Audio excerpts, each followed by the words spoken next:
Welcome back, everyone, to Ladder League Recaps. This, as you can see, is a very, very special episode. This is the end of Ladder Recap and then the top 8 prediction panel. And we have 4 total people on today, 3 guests, and I'll introduce them one by one here. In the top left, it's Mello.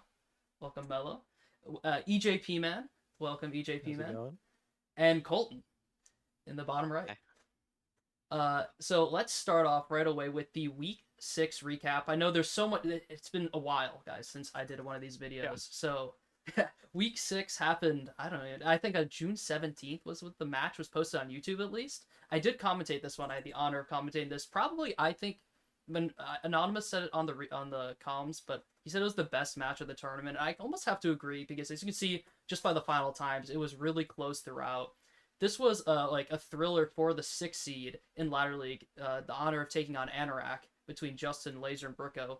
It was Laser actually who came off to like an early lead in this one and held it all the way through episode 4. Eventually, Justin did take that lead very briefly up until Endor, where Justin really struggled with Endor. Laser passed him. And I guess for Bricko, he had a really, really rough start. And I guess throughout Ladder League, we've seen when Bricko has a rough start, he has a rough run, and it kind of just kept up here, but he was still very much in it like the entire time. It wasn't until I believe like CCT where Bricko was really out of it, but he was there the entire time and then eventually just kind of dulled out in CCT. But as for Justin, going into that CCT, Laser was still very like in within catchable distance of Justin, but Justin put on I think like a 314 CCT to really secure that match and kind of hammer down that he was going to be the boss of that match. And honestly, a relatively surprising win because I think a lot of people in predictions had Bricko there. I'll brag. I put Justin. I got the points. But I think that was a really big shocker. But once again, that was one of those races that I think could have gone 3 ways. Normally on these recaps, I would kind of like throw it over to my guests, but I think this recap I'm going to specifically focus on the panel segment, our whole top 8 preview. That's the big thing that's coming up this Thursday. Oh, sorry, Thursday's media day. Friday, when it all starts up. So I will throw it over to Mello, who will recap the next match. We're not going to talk too deeply about each match here. Yeah, well, I also got the pleasure to commentate this fantastic match between Jared, Dime, and Colton. You can kind of see the level of difference in the match time alone. It was roughly 4 minute difference between first place and last place. And that was really just a result of pod race. Colton, I believe, pre-recorded this run, and he lost considerable amounts of time in pod race after being really close to Jared, and it kind of just snowballed. Daime kind of played to his level. I mean, his PB, he got it a week prior, 221.51, so he actually played a little bit lower than you kind of expected in this match, getting that 223.50. So yeah, it was basically just a race for second after episode 1, and it was really fun to watch, honestly, because it was for like the 10 spot in the ladder, like between Daime and Colton, but it ultimately, I think it was Colton making mistakes in best spin that led to. I mean, Jared had already won the race by like 3 minutes at that point, and then Daime took home that 10 spot, and then Colton getting that 11 seed. So definitely just kind of expected Jared to win that one. Yeah, if you For want sure. to, yeah, EJP man will I guess quickly recap the week 6 wrong one, which was the honor of playing E Roadhouse in top 8. Week 6 wrong one. Do you mean Oh, week week 7 wrong one? 7 wrong one. Yeah, yeah. Yes, All right. forgive me. Let's make sure I'm on the right one. Not too much to talk about in terms of who's getting first here. Bricko was only behind out of negotiations and then was clear away for the rest of it. But there was an interesting dynamic between Jared and Laser for this match. Jared was pulling ahead early of Laser because Laser had like a 30-second time loss on lap 1 in pod race, and that really hurt him for the while. But he managed to catch back up in episode 4, and he was pulling ahead of Jared, and it was looking like he might get the second spot. But then a lot of people the Laser had an unfortunate Hoth battle for that with that soft lock, and that ended up in his 24 time. Kind of Yep. spiraled out of control there. There wasn't really a lot of bringing that back. But in terms of what this means for top 8, it's really I think it's interesting because it shows Bricko sort of getting out of his rut that he's had through the whole ladder. He's been in kind of a bad spot mentally. His performance, his times haven't been great out of sight of getting the best time early in the rung. Um, but it's kind of getting that 18. I think is a really big boost for him. He's qualifying and he's getting a good time. and I think that's going to really give him the push he needs in top eight. It's good he got this now and not later. And Jared, I think this spells bad things for Jared because Jared's just continuing not to get super great times with the 2140. That's punching way below his weight. Um, so it'll be interesting to see how they both play out. But as far as the match itself, it was Bricko was far ahead for the whole time. Yeah, and I guess finally we'll throw it over to Colten for the wild card match, which was kind of a thrilling matchup between Jared and Laser. Where I know you guys see, and you guys probably know that Jared won, but there was a theoretical scenario where Jared, who won last year, wouldn't make the top eight. So I'll throw it over to Colten just to quickly recap that match. Yeah, like out of episode one, because Laser's behind a minute. Like he had a pod race disaster. He missed lap three, so he's a minute behind Jared. He brings it back, like out of episode two, to be under a minute, and it's like, okay, he can do this if he gets a good four. And then, I mean, it was just not the best four for Laser. He's back. He's like a minute 30 behind, and then it's like an all right six. Jared plays pretty well, but Laser's like still a minute behind, and then disastrous three from Laser, and then just like not the best five. And Jared just, I mean, he gets another 220, which somebody who's like fifth place on the leaderboards getting a 220 as your average is not what you want to see. And as you mentioned, Scynor like last year's champion. But I mean, he makes it, which is all you can really like hope for this late into the ladder.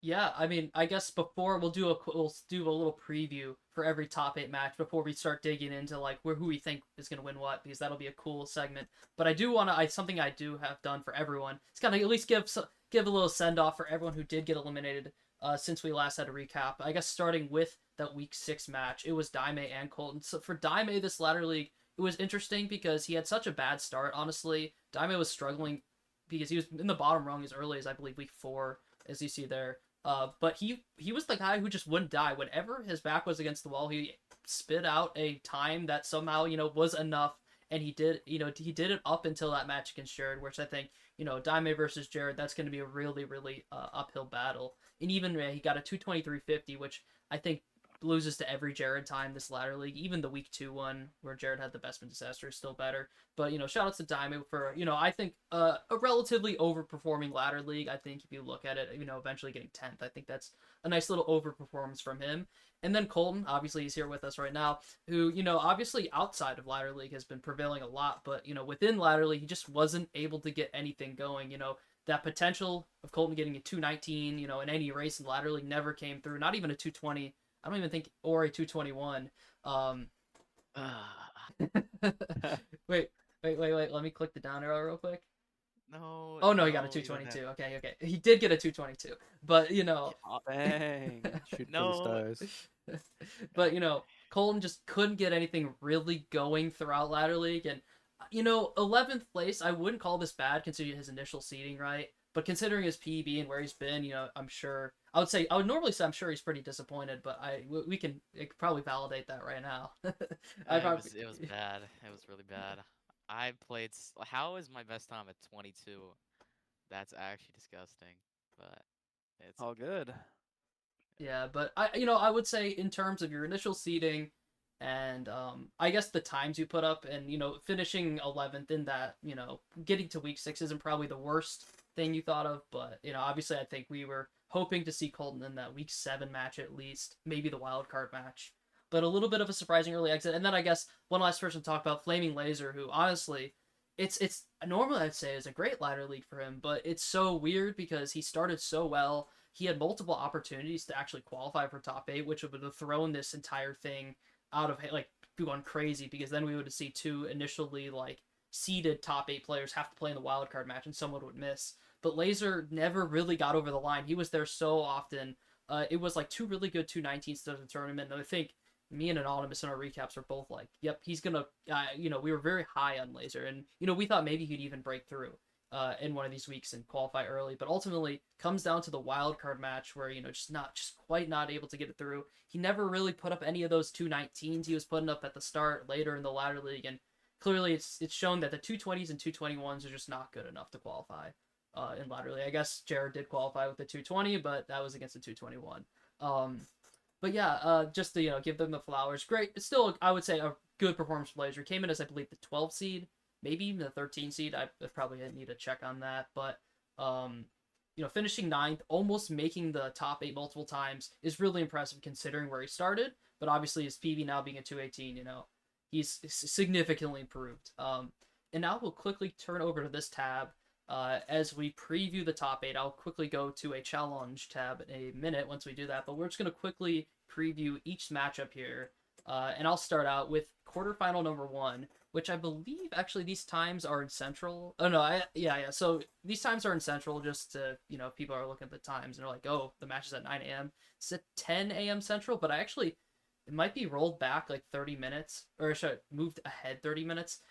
Ignore that. Don't the times aren't set in stone yet, but they're still all going to be on July 10th, sort of back to back to back to back. But anyways, the first match, Dragon versus Jared.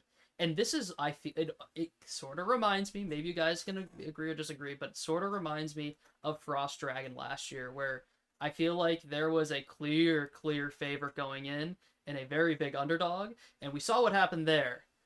Do I think, oh, actually, I don't want to get into predictions. Do I think that's going to happen again? I don't know. We'll get into that in a little bit. But Dragon obviously qualified week 1. We haven't seen him since week 1. He got, I believe, a 217.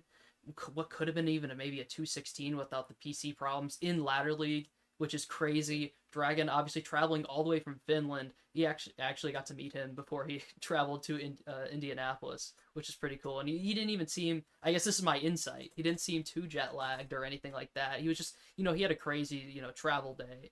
But he actually seemed in pretty good spirits. We got some Dave's Hot Chicken together. It was pretty good.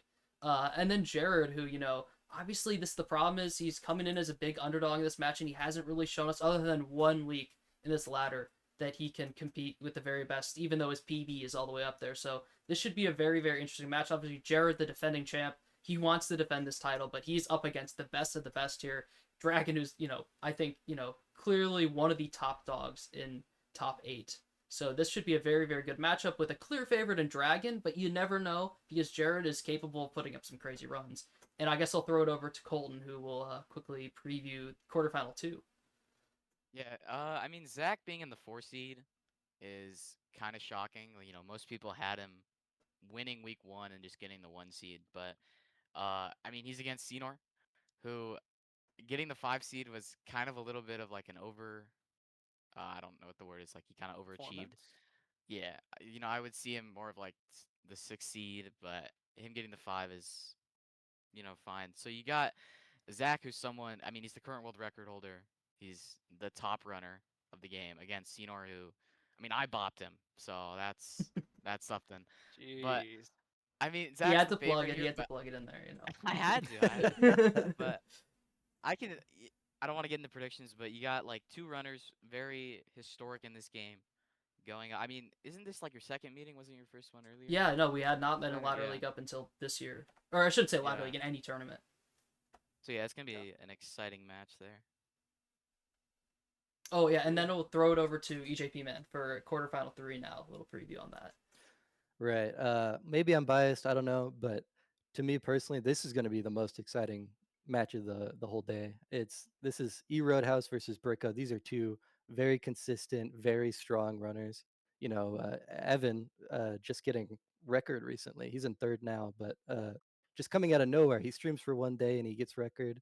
He's such a strong, such a consistent record runner, and Bricko has been playing his heart out.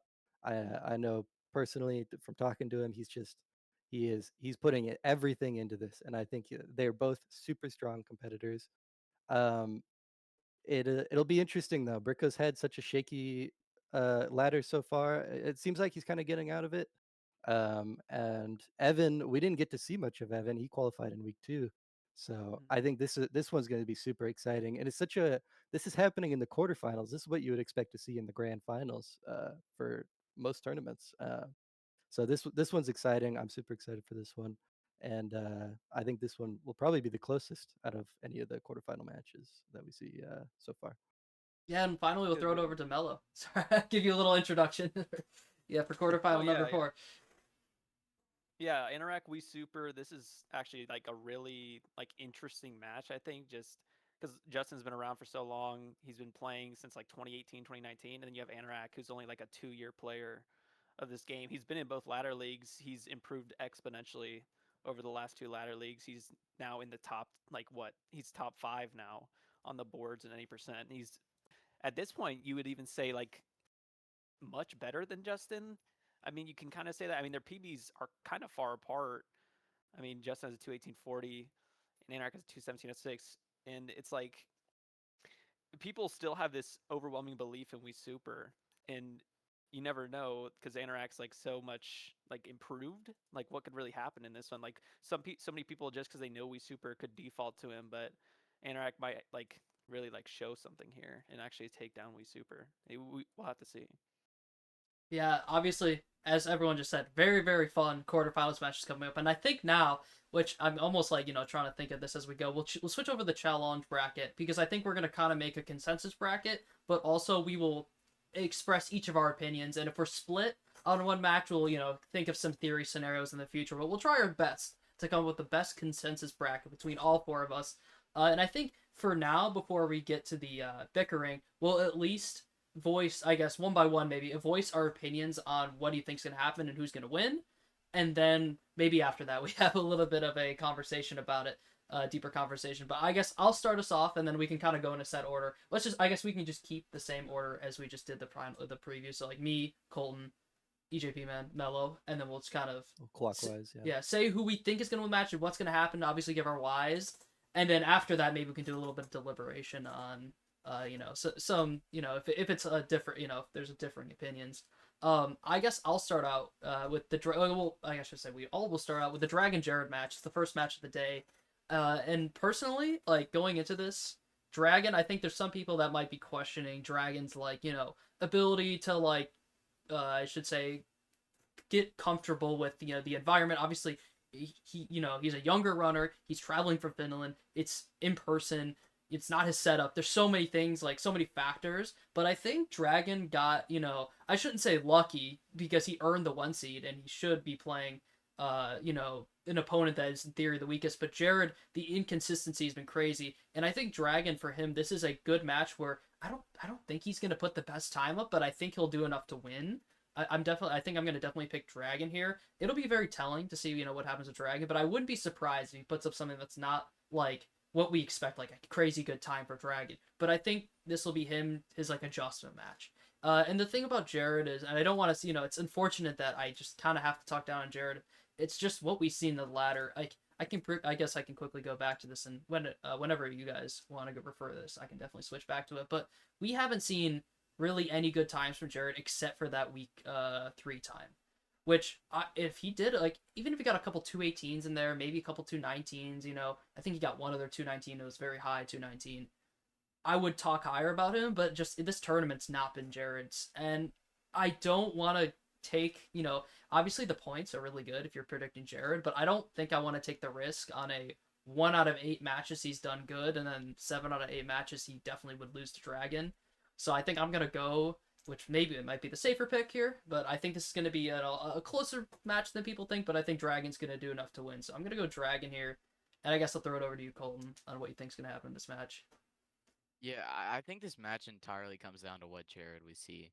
Because, like, obviously, if I played Jared and he put a 217 against me, so if we see that Jared against Dragon, then I think Jared actually has a chance. I mean, Dragon, the past week, I mean, he hasn't played TCS. He's been playing 5 through 7, and then he leaves to go to Indiana. So, and I don't know how much practice he's gonna get there because he doesn't have a laptop. He has to like play on like Zach's PC or someone else's PC, and he's playing Codependence with Laser for Geometry Dash. So I don't know how much practice Dragon's gonna get in. So I think if Jared really locks in on his practice and gets somewhat consistent enough to get like 218s, I think he has a shot to win. But I still think the Dragon is just like way more consistent. He has a way higher skill ceiling. He's just like better across the board. And I think I'm just gonna take Dragon to win this one.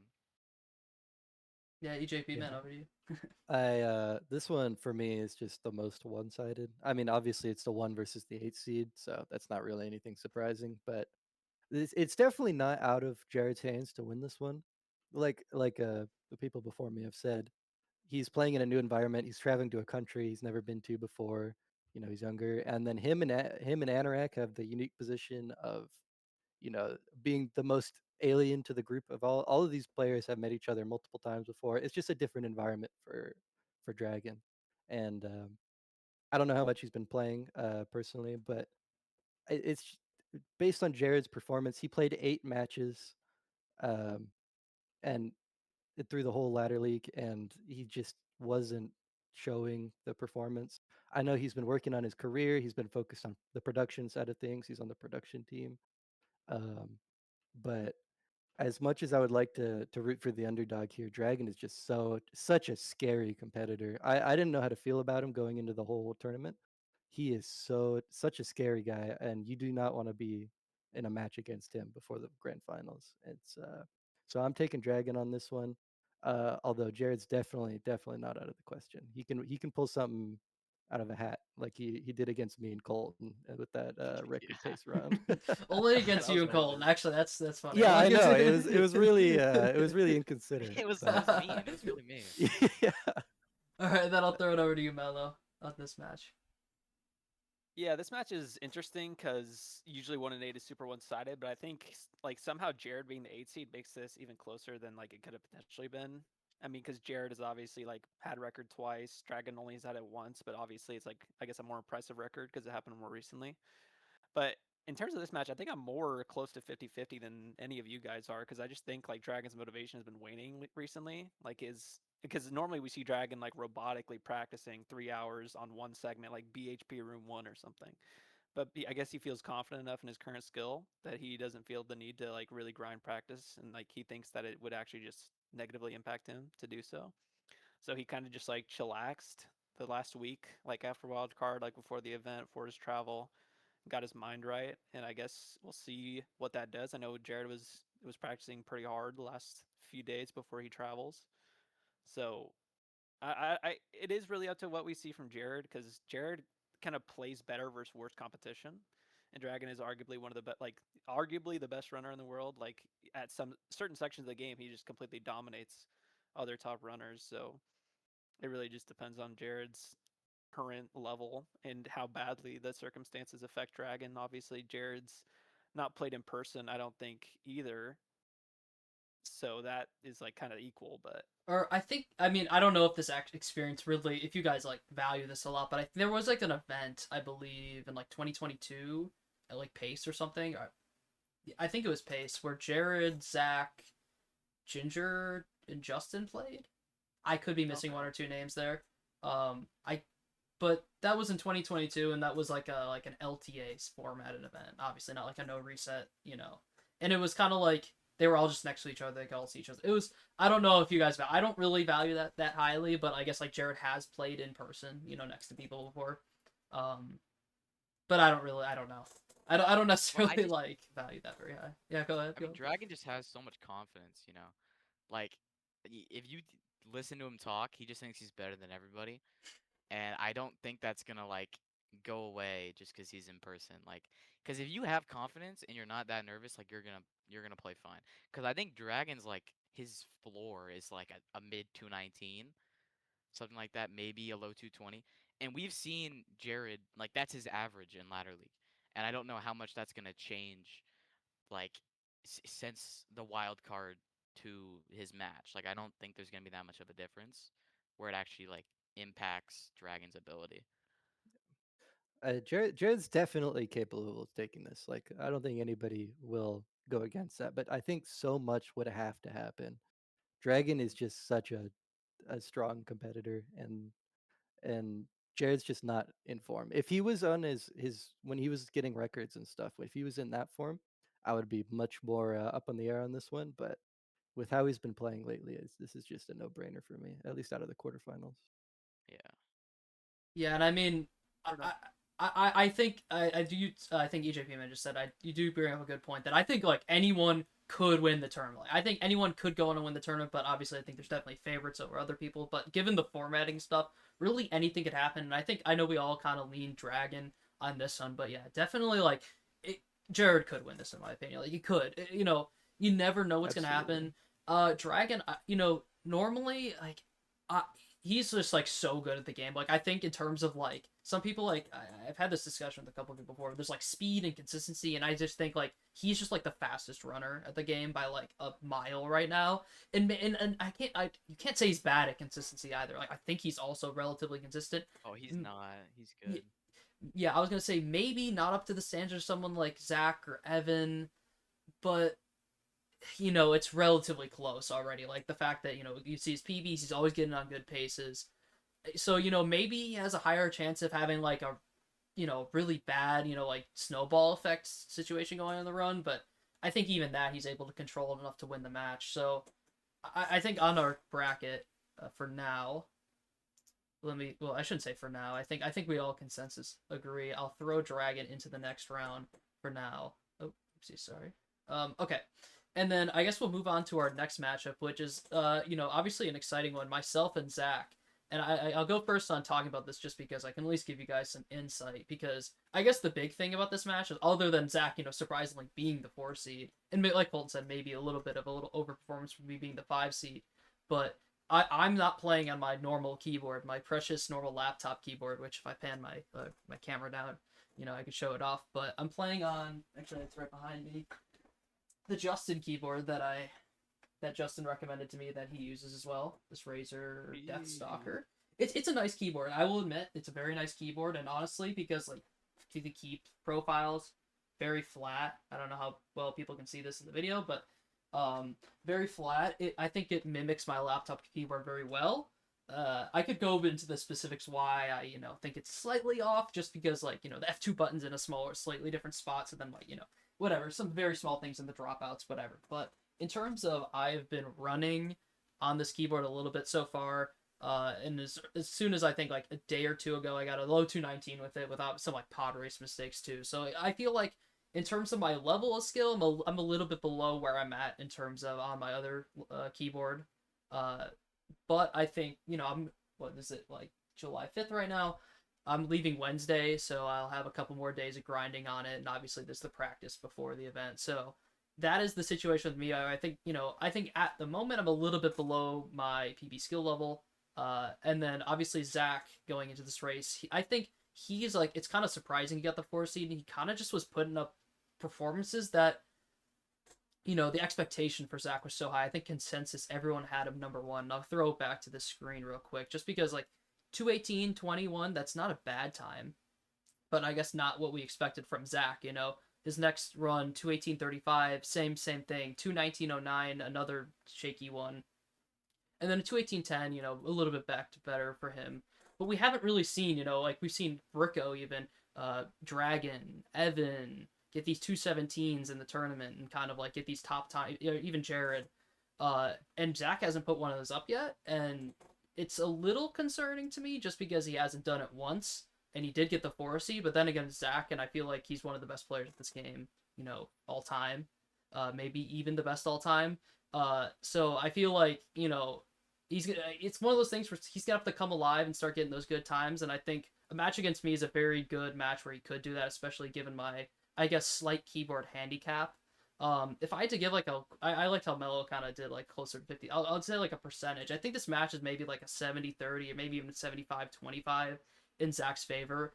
I always go for the I'll back myself, so I'll go with that like 25% craziness happening. I do think this match leans towards a little bit of chaos, given that obviously I'm on the new keyboard and Zac's kind of, I think he's one of the heads of editing, production, and stuff, so he's gonna have a lot on his mind. He already has people over for the event right now, so I don't know what his practice is going to be looking like in the build up, and obviously he's not going to be on his setup either. So I'm going to lean towards this is going to be a little bit of a chaotic match. Maybe there's not so great times put up in this one, and that's why I give myself a chance. But I think percentage wise, I lean Zac.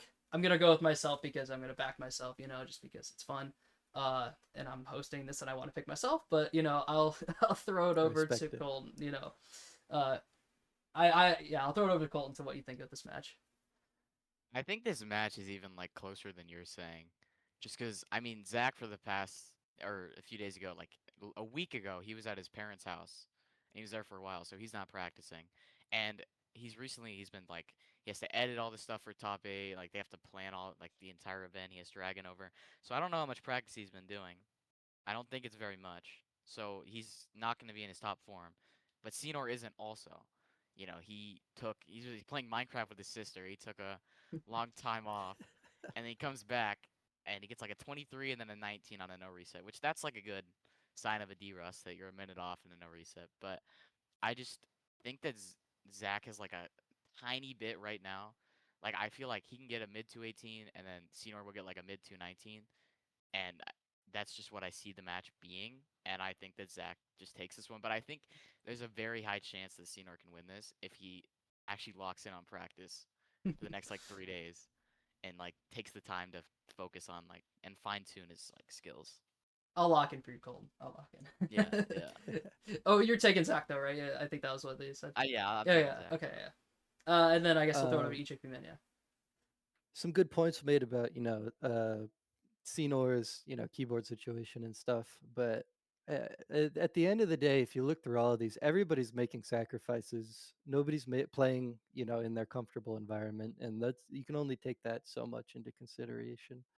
Um, but Zach being I think I'm still gonna have to go Zach here. Zach is the most accoladed runner of probably all time, and he's super consistent. He's super strong. And Colton made a good point of you know uh, everybody in the production side of things is at kind of a disadvantage because they're putting so much time into that instead of practicing in their own game. But I think at the end of the day, Zach being the 4 seed is kind of like it's kind of a victim of his own circumstances because if we look at the ladder, he was Oh. putting up decent times for at least compared to everybody else in the ladder. Yeah, thank you. Um, he got a 218.35, a mid 218 in week 2 and got last place. That is That was brutal. crazy. That is brutal. Like, and he had a 218.21 rung one, and Dragon blew that out of the water, but he played really well. And obviously week 3 was his weakest performance, but even in his weakest performance in the entire ladder, he beat Anorak's qualification time just because he was in rung 2. He didn't get to move up, and then he solidified it with the 218.10 in week 4. But as far as he's faced plenty of disadvantages, and he hasn't played up to his perfect form. I think Zach is a much better solo runner, doing world record attempts than he is a racer. I don't think he's the best racer by any means, but he's such a strong runner. um, at the end of the day, I find it really hard to vote against him, uh, even if he didn't place as well as people expected him to. I voted him for getting seed 1, and I think everybody did. I might be wrong The about that. Charlie Few Golden's people did. consensus for him, I don't Yeah, know if everyone predicted him in the predictions, but on the consensus for him, it was complete consensus. Zach yeah, is number one. completely Yeah, across the board, which is crazy. yeah. You know, I think it's just because people hadn't seen enough of Dragon. He's Mhm, kind of on the low key side of things. mhm. But I think if Zach was just in slightly different circumstances than he was, he would have qualified week 2 probably easy. Um, I think, yeah, I don't know. As much as I don't think it's a blowout though. Yeah. Senor, I think you are plenty capable of putting up a very good fight. I think you are a very good racer, probably more than Zach is. But Zach is just so proven in the community. I just am really struggling to see it not be in his favor. But this one is definitely not decided. Like this one will be a fun one to watch for sure. Dude, I'm And saying anything that. can happen. How did Uh, I sorry to interrupt, but how did I get yeah, rewarded with playing Zach for in I think I maybe know. for I think I could over performance a little bit. I started as I think the seven Yeah, seed or maybe it was the 6 seed. I don't even Yeah. remember. I think it was the 7 initially, and I get the 5 and I get rewarded with playing against the guy who was number one consensus one at the start of the tournament. yeah. The Uh, seating has been brutal for sure. But yeah, I don't know. I would probably say it's like 70-30 Zach. But definitely as well as good as the times Zach has been putting up in the ladder, he has been having more disasters than he normally does. Like normally you don't see those kind of explosive disasters from him, But like we saw in one of his, I don't remember which match it was, but he had like a super job as disaster, And there's and He, the it yeah, lost. Coruscant. he Yeah, also and has then had, Coruscant I guess, and sorry to bring it up or trying to interrupt again, but in two of no, his you're good. You're matches, yeah, good. he had pod race disasters in two of his matches, which like Yeah, I feel yeah, like yeah, going in, like Zach has consistently been the best pod race player for like years and years yeah, and years, and I think that was really shocking to see. yeah. But And I think this is kind of being proven. He's just not the best racer. As good as he is at the game and at getting world records constantly all the time, uh, when he's put on the spot, he tends to struggle a little bit. And that's why I think if you really put your heart into it, you can definitely beat him. But I'm gonna have to vote Zach to move on to face Dragon here. and we'll finally throw it to Mello. I feel like there's been so much discussion, and Mello's been patiently waiting. We'll throw it Yeah, over to you, No, Mello. we can still, switch it up for the next ones if we Oh want. sure, yeah. Yeah, We'll go go in the reverse other for we'll order. go reverse order for the Yeah. last two yeah. If quarterfinals. you want to bring up the ladder actually real quickly, there was like Mhm. something interesting I noticed. It's his like slowest time of the event was a 2:19:09, and your best time of the event was a 2:19:11 in week one. So his slowest time actually beats your fastest time. So That's true. unless you hard overperform and he plays like closer to his worst level, at least in the ladder, then it would definitely be like it'd be like a major upset, I think, for you to take this over Zach. I mean, it's such a foreign environment, two players like facing each other and like playing it. Like you could do things intentionally to mess up your opponent. I don't know what the rules are for that, but I'm that's definitely straight on up the unplugging table. his PC Yeah, maybe not like that, but like in you could like start negotiations. popping off or something, and like that affects the other player mentally. I don't know. So that's like a whole new aspect of the game that's never been explored really. So I'm really interested to see how that affects these matches, but because we know a lot of these runners like are so particular about how they play, like Anorak, Zach, Dragon, like they really have everything like fine tuned. So that's, I mean, specifically for this match, you mentioned your keyboard. I know Zach is like pretty. I guess he's kind of plug and play when it comes to like he has like pretty easy like binds and everything, so he's not gonna have much issue like playing the game.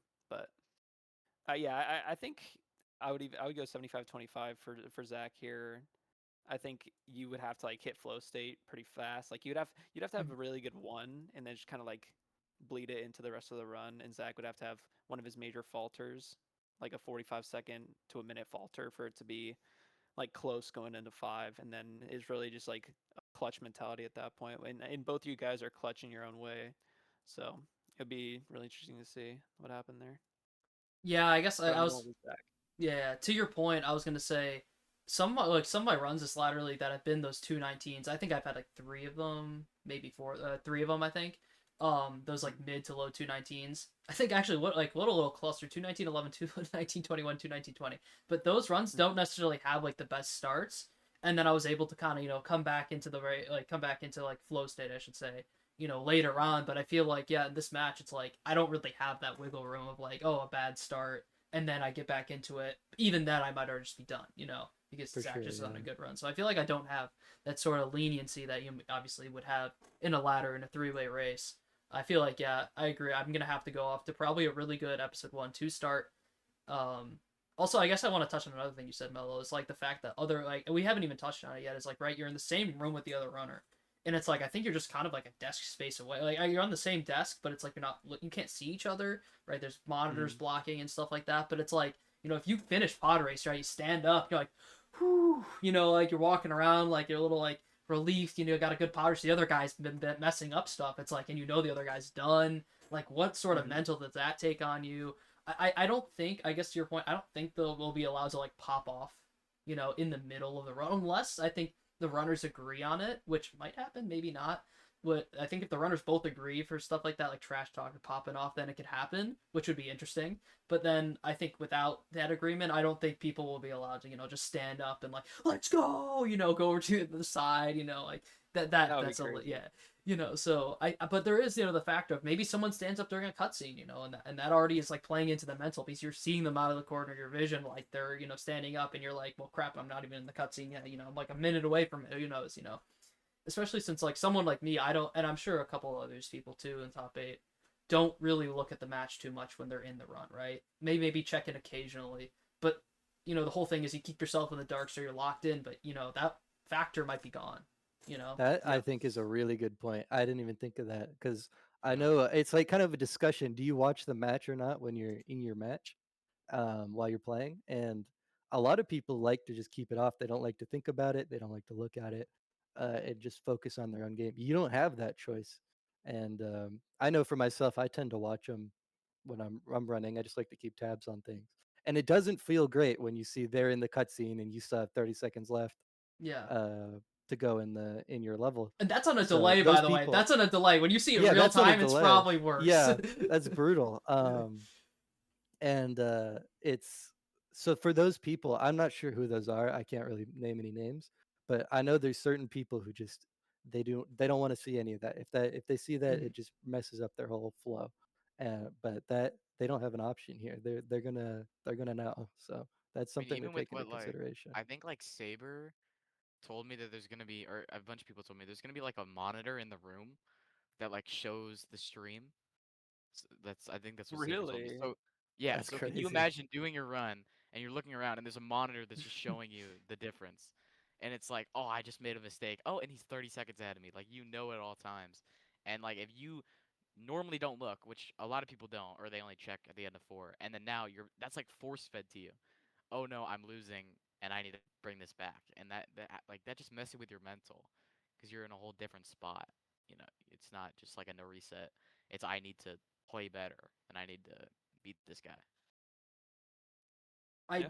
I guess for quick insight on that, I know just because Ejpman was asking like who who's who. I know at least Anorak relatively keeps on the stream. I know that much. Jared always is on the stream. Jared I just there was watching. some discussion peak on that thing that Colton you mentioned with Saber that like thing showing the stream and I think it's maybe in the run.gg on the second monitor potentially or third monitor for each runner. And I know Justin was another person who did not want to see that information. Another person who probably doesn't want to see that information. There's just how we race, and I guess maybe historically, right? Me and Justin, I think have been pretty good in tournaments, and that could affect us, right? I don't exactly know what because there wasn't I don't think a consensus right to like where that stream is going to be set up, whether the runners can clearly see it or not, or if it's something you have to like actively get up to see because like you Mhm. maybe you finish your run and you want to see like if you won the race, like right, we want to make sure the runners know they've won the race, but also like take into consideration like people who don't want to be seeing the stream the entire time. Obviously we're not there, we're not set up there yet, we don't have the Airbnb yet, so how that actually looks in practice, I think it's going to be yet to be seen, but there definitely is a chance that maybe the runners will be able to see it the stream the entire time, which would be crazy. I know in terms of the run.gg, Justin's like, oh yeah, I have to have the run.gg on my another monitor, I'm just going to make sure I cover that up, which I would probably be on the same boat as him. So it is going to be very interesting how much do people really know. I guess Yeah. It's unless like a completely unexplored aspect of the game. mhm. Like never before done have we had a tournament setting where like both players in the same room reacting to each other, doing the same run versus each other. So it's like really interesting dynamic being added here. And I guess unless you guys have anything else to say on the me and Zach match, I'll do anything else. I will mark Zach as the winner. Otherwise, and Yeah, I and think and as that's much as I want to back myself, even though I'm the one here, I don't think it's necessary to. I still think it's right. The 75 or 25 70 30 I in mean, you that could match. win. You Yeah, could Oh yeah, yeah. win. well that's why it's not a zero. It's not a zero. It's not um, a zero. that's true. That's true. And I guess we'll reverse the order now. So we'll start with Mello, for E Roadhouse versus Bricko. Yeah, this is absolutely a banger. Like or like EJP said. I mean, these are two like of some of the best like quality runners, like best like the most practiced runners. Like they practice the most before actually doing runs. Like Evan, it's just unbelievable how fast he translates practice into like runs. Like he practices for like a few weeks, gets on stream, gets record. Like the most recent record he got 2:16:10. One stream he got it. And then Bricko, it's like weird because he's been second place before, I believe, and he took a long break from the game and 80% in general, and then he comes back for this ladder league, just like completely like grinds his heart out. He struggles on the ladder, finally gets through on the 7 seed, and he has to play Evan, who qualified week 2, really strong performance week 1. It's like this is such a close match. I can't like it's really gonna feel like I come down to Bricko's pod race consistency because he's had so many races get like tainted by his pod race disasters. Like especially that week 3 one where he was playing Anorak and Laser. That one he really fell behind in pod race. I mean, he was lucky Laser fell behind even more because like you see that final time 26 versus 21. Like Bricko like played at like a 216 level after the pod race, but like the damage was already done. And if he does that versus Evan, there's just no hope of of of like matching Evan because Evan's consistency is I'd say just slightly better than Bricko's at the moment, but still really high quality match too. Like even though Bricko's a 7 seed, he might as well be like a top 3, top 4 runner. I would say because like he got the best time of the event 2:17:03 and he just improved his PB and got a 2:17 flat, which should have like he's been on record pace as soon as a week ago, like as recent as a week ago. So like this is an amazing match and I can't wait to watch it. But I'm Yeah. gonna go with Evan in this one. I think it's Oh like yeah. a 55-45, but I like Evan here. All right. Yeah. Wait, I forget the order. Ejpman, you're next. That'll EJP. be yeah. Yeah, this one is so exciting. It's it's hard to say because we didn't get to see as much of Evan, qualifying week 2, but he's over the course of his whole TCS career, if you want to say that, he is he just turns it on. If he wants to play well, he will play well. He's so consistent in that regard. He's always playing on the back end, but he doesn't.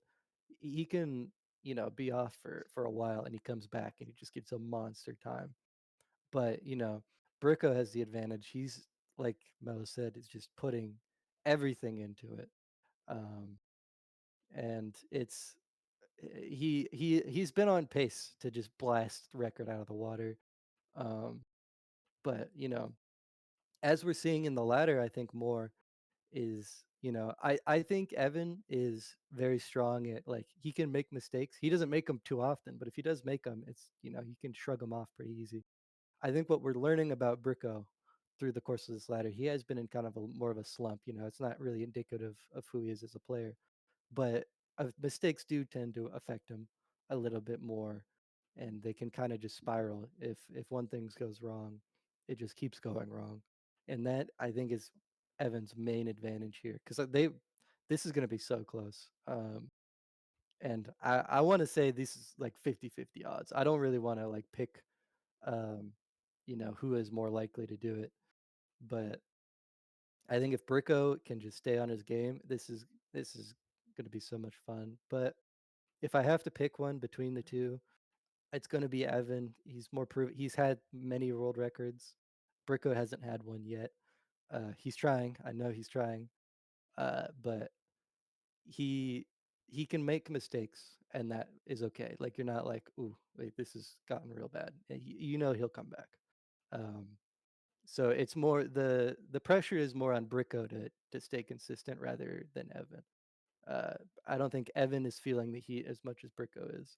But like I said, this is like a 50-50 toss up for me. But I'm gonna go with Evan, I think. Not to be a high seed Andy, because that's not really fun, but I have to go Evan if I'm going with my guy here. Yeah. Colton, over to you. I'm the thing with this match is Evan does so much practice, and that's pretty much all he does. You don't see like very many runs from Evan where he's doing real PB attempts. Like he's doing no resets, he's doing a lot of practice, RTAs and all that stuff. And then Bricko's just been spamming runs. Like he does streams on his alt where it's like 8 hours, 10 hours a day where he just spams attempts.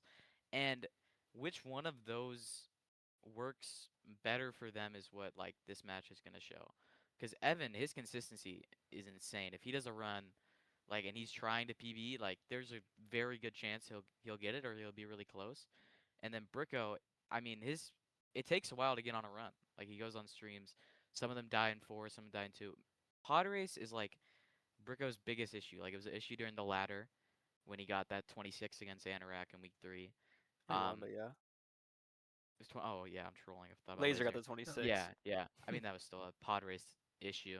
Yeah. It's like week 4. It also happened. Like he's just had pod race problems the whole time, and I know he tried to fix that. Uh, and I think it's been going better. I haven't really been watching his ult, but I think his consistency's gotten a lot better with pod race. And if he can just get a good pod race and then play the rest of the run like to his strengths and at his ability, I think he can easily take this over Evan. But is Evan's consistency just like too much? You know, because like Evan will probably get a 218. He's gotten a 217 in ladder league. He got a mid 218 week one, and that's just probably what time he's gonna get.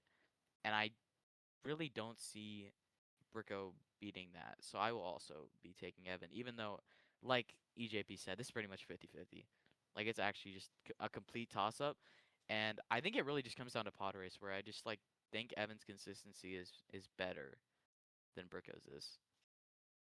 Hmm. I think Yeah, that's a good point. I think one thing interesting take from the ladder is, I mean, Evan, yeah, like he only played 2 matches, but I feel like for Evan, a 219 is a disaster. Like Yeah, that's that a is, bad run. yeah. If Evan's getting a 219, something bad happened. Whereas Bricko, he has a 23, he has a 20, he has a 19. He's all over the place. 21. Um, it's clear that his floor uh, is lower than Evans. I think they're both capable of, they could bang out a 15 if they get on it, but it is the evidence is there that Bricko is jumping a little more all over the place, and Evan is just so notoriously consistent. It's going to be really such a struggle to get up. Yeah. yeah. I It's guess. interesting Oh yeah, though. go ahead. Go ahead. Like just quickly, like that week one match, the only data we have of Bricko playing Evan.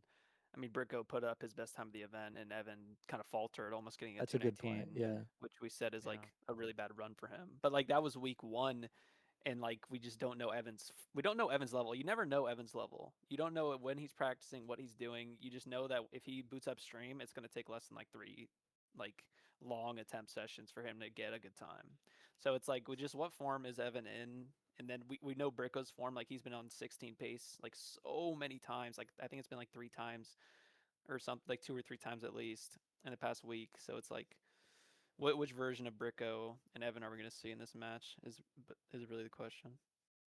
Yeah, I mean, honestly, as you guys have been talking about, I almost agree with everything that's been said. Like, obviously, Evan, I think, yeah, someone like, I think Ejpman just said, like, a 219 is probably a disaster for Evan. I think he probably has the highest floor out of everyone here. Like, I even would someone agree. like Yeah, Dragon or Yeah. Zac, like, I think Evan has the highest floor. Maybe not the highest ceiling, but he definitely has the highest floor. And I feel like, almost, I feel like Evan's built, like, as, like, the perfect tournament runner. Like, like, he just Hmm.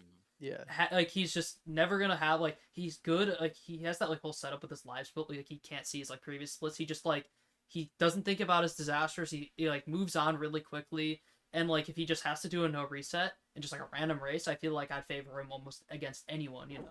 at any I point. think I think if we're picking one, Evan is the best racer in the whole game. He Yeah, I'd he agree. will bang out some phenomenal races just out of nowhere. But Yeah. like you said, his floor. I mean, his ceiling isn't necessarily the highest. His average is so up there. Like I'd say Bricko has like a higher ceiling, honestly, just with the At the times he's moment, been yeah. getting recently. Like yeah, like I would probably he's. agree. I'd Yeah. honestly say if like he could get a better time if he got it, but I just don't think the consistency. I mean, if you like he takes 10-hour sessions and then he gets maybe like 1 or 2 runs a day that are on good pace, and I just don't see how that translates the best. Like obviously you could get one of those runs in ladder league, but like what is the chance that happens compared to Evan who's just so consistent? Yeah, I guess I that to that point when I was gonna start talking about Bricko, I kind of completely agree. Where it's like Bricko's approach right now has been doing longer streams and like trying to he might not just be getting it for a lot doing it for like lateral prep. I think he's more doing it for like PB, maybe even record aspirations. We've seen him on those paces, but it's like how much is that going to translate to like when you have to do just like a no reset, especially with the new environment change or whatever. So which actually I know he did mention in his like interview after qualifying, he's gonna try to like play on different sort of like keyboards just to like switch things up. So I feel like he is environmentally like trying to get himself prepped. Which will that actually help or not? I don't know. Well, I guess we'll have to see. It might. And I think that Bricko is someone who like if we see him get like if they both ended episode one on the same exact time, whether that was with a disaster or not, they ended episode one the same exact time. I think it's like literally straight up 50-50 between these two right now. Maybe even Yeah. favoring Bricko just because he's been, he's been grinding those runs, so he's been playing the late game in run situations more. So like right, I think we see it out even out episode 1. I think I even slightly favor Bricko in this match. However, right, I think it's been the talking point for Bricko this whole tournament is he can't get his episode 1 going consistently. Whereas Evan, I feel like even if he does make a mistake in one, I feel like it's usually not like drastic enough to end his race ever. Which Bricko, I feel like some of these races not have been over before they started, but he's in a really bad situation out of one, and clearly like Ejpman mentioned earlier, like I think he's mentally more affected by those mistakes. So I feel like that's why like if I had to judge this match in a percentage, I'd go 55 M and 45 Bricko just because of episode 1. And like pod race, like dude, I guess we haven't really talked too much about like pod race itself yet, but like think about it, like I guess you guys all ran a ladder league, and I guess Mello didn't do God Fraud. EJP man, Yeah. I don't. Did you do God Fraud? No, he did. Yeah, he Yeah, did. He did. I But like, don't think I missed it. yeah, Actually, I might No, have you missed it in my didn't. last match. I But missed it in my last. I guess for Colten and EJP men, who when you're like, I guess for me the most nervy part, like because I do like I don't I want to be like yeah I don't get nervous during pod race, but like right when that lap No. is starting for lap 1, you have to do that pause at the start, like even when you're playing like online during ladder league where there's like the stakes of it, maybe there's the stakes of if you lose it, you're still in, so it's like fine. But it's like how nervous do you get just when you're about to do the first like lap? I feel like that's gonna be like 100x at the event when you're in person and you basically know if you miss pod race badly, you're just done. Like there could just be no recovering. I feel like the nerves in that level are gonna be so high. Just talking broadly about pod race that it's like that's why I think literally anything can happen because one pod fraud mistake and your race is over. Like I hope none of the Who can matches are handle like that. Yeah. Yeah, Yeah. that's the thing is who can handle that better. Is like can Bricko, keep playing well after that, but I just think Evan, if both of them make a mistake, I think Evan could just like keep his mental better Mm-hmm. after something like that. Yeah, and to be fair, I like we only saw a small sample size of Evan, but I feel like whenever I do watch Evan, he doesn't have those disaster pod race, like going backwards, restarting little pod races. It might be like maybe you missed lap 1 or lap 3, which I hope, like I really hope that throughout top 8, that the biggest mistake is a lap 1 or lap 3 miss because each one was, let's just say on average around 30 seconds. I think lap 1's a little bit less, lap 3 is a little bit more. Except for Zac, I hope he misses it like 15 times in the race against me and restarts it 14 times. But Right. I hope everyone else gets really good pod races. But serious talk though, I do like it would be nice to not see one of these races just end immediately to pod race because I feel like it's such a it's no treat. fun. Yeah, it's such a treat to have this like event go on, and if it like ended to pod race immediately, that'd be so lame. But Especially I don't. like grand finals. Can you Yeah. imagine? It's just over in pod race. Yeah. So boring. Wow, that would suck. Gentlemen's pod fraud, gentlemen's Yeah. pod Yeah. fraud. No God fraud. We'll see what happens when it comes to Grandfinals. But in terms of the match, I think I got a little off top about pod race. But yeah, Bricko like Ejpman said, he's not, the consistency isn't there. Like he gets a 2:17.03 and he gets a 2:18.25, and I think his qualifying time was a 2:18.13. But every time between 2:21, almost to 2:22, 2:23, 2:19.15, which is not that bad, 2:20.27. It's like Evan will beat half of the times guaranteed that Bricko's put up there. While how like Bricko's one good time. How often is Bricko just gonna straight up beat Evan in a no reset? I also I think I have to go with Evan here. I think I agree with I think Evan's kind of the best built like racer and best built for this situation. And I think this is one of those situations where I feel for Bricko because I feel like I'm in the same situation where it's like you just got a terrible matchup, and I feel like Bricko could have like been maybe a favorite against a lot of others in this point in the tournament, but the fact that he got Evan, it's just a bad matchup, and I'm gonna go Evan, even though I think Bricko could light up this race and put up a really good time and win. I think I'm also gonna go Evan. And I guess I'll throw it over to you guys if you all have something else to say about this match as well. Any last thoughts? Yeah, I agree with you. It's just kind of a victim of the format. Bricko, I think, beats most people in at least favored to beat most of these people in the quarterfinals. He just he got a really bad draw. He got one of, if not the strongest runner in the whole bracket just to start out. But he didn't. He failed to qualify up to that point. So at the end of the day, it's kind of his own doing. Mhm. But it's it's Yeah. it's unfortunate to see a match of this caliber so early. But that's how it is. Anyone else? Closing thoughts, or shall I, Mark? Nah, I that's guess it. Oh, I'll just say one more thing is mhm. that the best runs by far from Bricko were week 1, week 2, and week 7, where he ultimately ended up qualifying. And in all those races, he got like mid 19 episode 1 exits, and the rest of them he got like 20, mid 20 like episode 1 exits or worse. So it's just like hugely influential on the outcome of any race he plays is how well the episode 1 goes. So if he can he got it under control in week 7 to ultimately qualify in the week 7 match. If he can do it verse 7, then he stands like as soon as episode 1's over, if they're within 15 seconds, then it's literally like a wash. Like It's it game could on. go either way. Yeah, it'll be crazy. So All right, well, I'll officially mark these. I think we all were consensus on, very like it's so. I think we're all consensus that this race is going to be so close, but I think we all, at the end of the day, are going to take. I guess I shouldn't say the safety of Evan, but it's more like the we is racing or trust. style. Yeah, I feel like Yeah. he's just his build of being a racer in this situation. I think slightly favored over Bricko. And I guess I guess I'll throw it back to you, Mello, because Anorak versus Wiisuper, which I think in my opinion this will be the closest match of the quarterfinal. Um, but anyways, I'll get more to that when I'm talking. I'll throw it over to you, Mello. Yeah, this is definitely the most interesting match to me. Like it's the 3-6 match, which you wouldn't think would be like the closest. Like you'd think 4-5 is gonna be closer, but 3-6, it's like I feel like Anorak can easily play down, like because we Justin's skill level isn't like up to where it used to be in years past. Like where he's like top echelon of runners. Like you could see that by he's the 6th seed, right? Like I mean, he did qualify over runners like Bricko, which is like extremely surprising, but that was more to Bricko's faults than like Justin playing super well. So it's like Anorak is like at this point he's like top 5 in the game, low 217 is his PB, and Justin's sitting at a 218.48.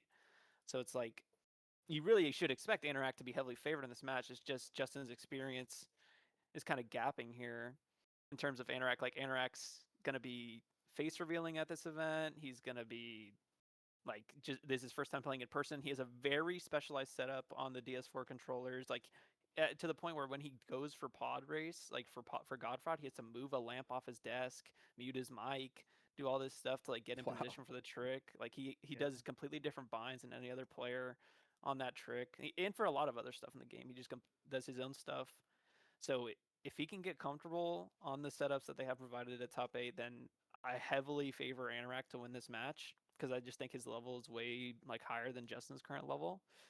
But if he can't get comfortable and if Justin like finds flow state, then I mean we can just look at the event real quick. Justin's best time of the event was considerably worse than Anorak's worst time of the event. I think it was is that I 2:19:39. think it's that qualifying time right there is his best. Yeah.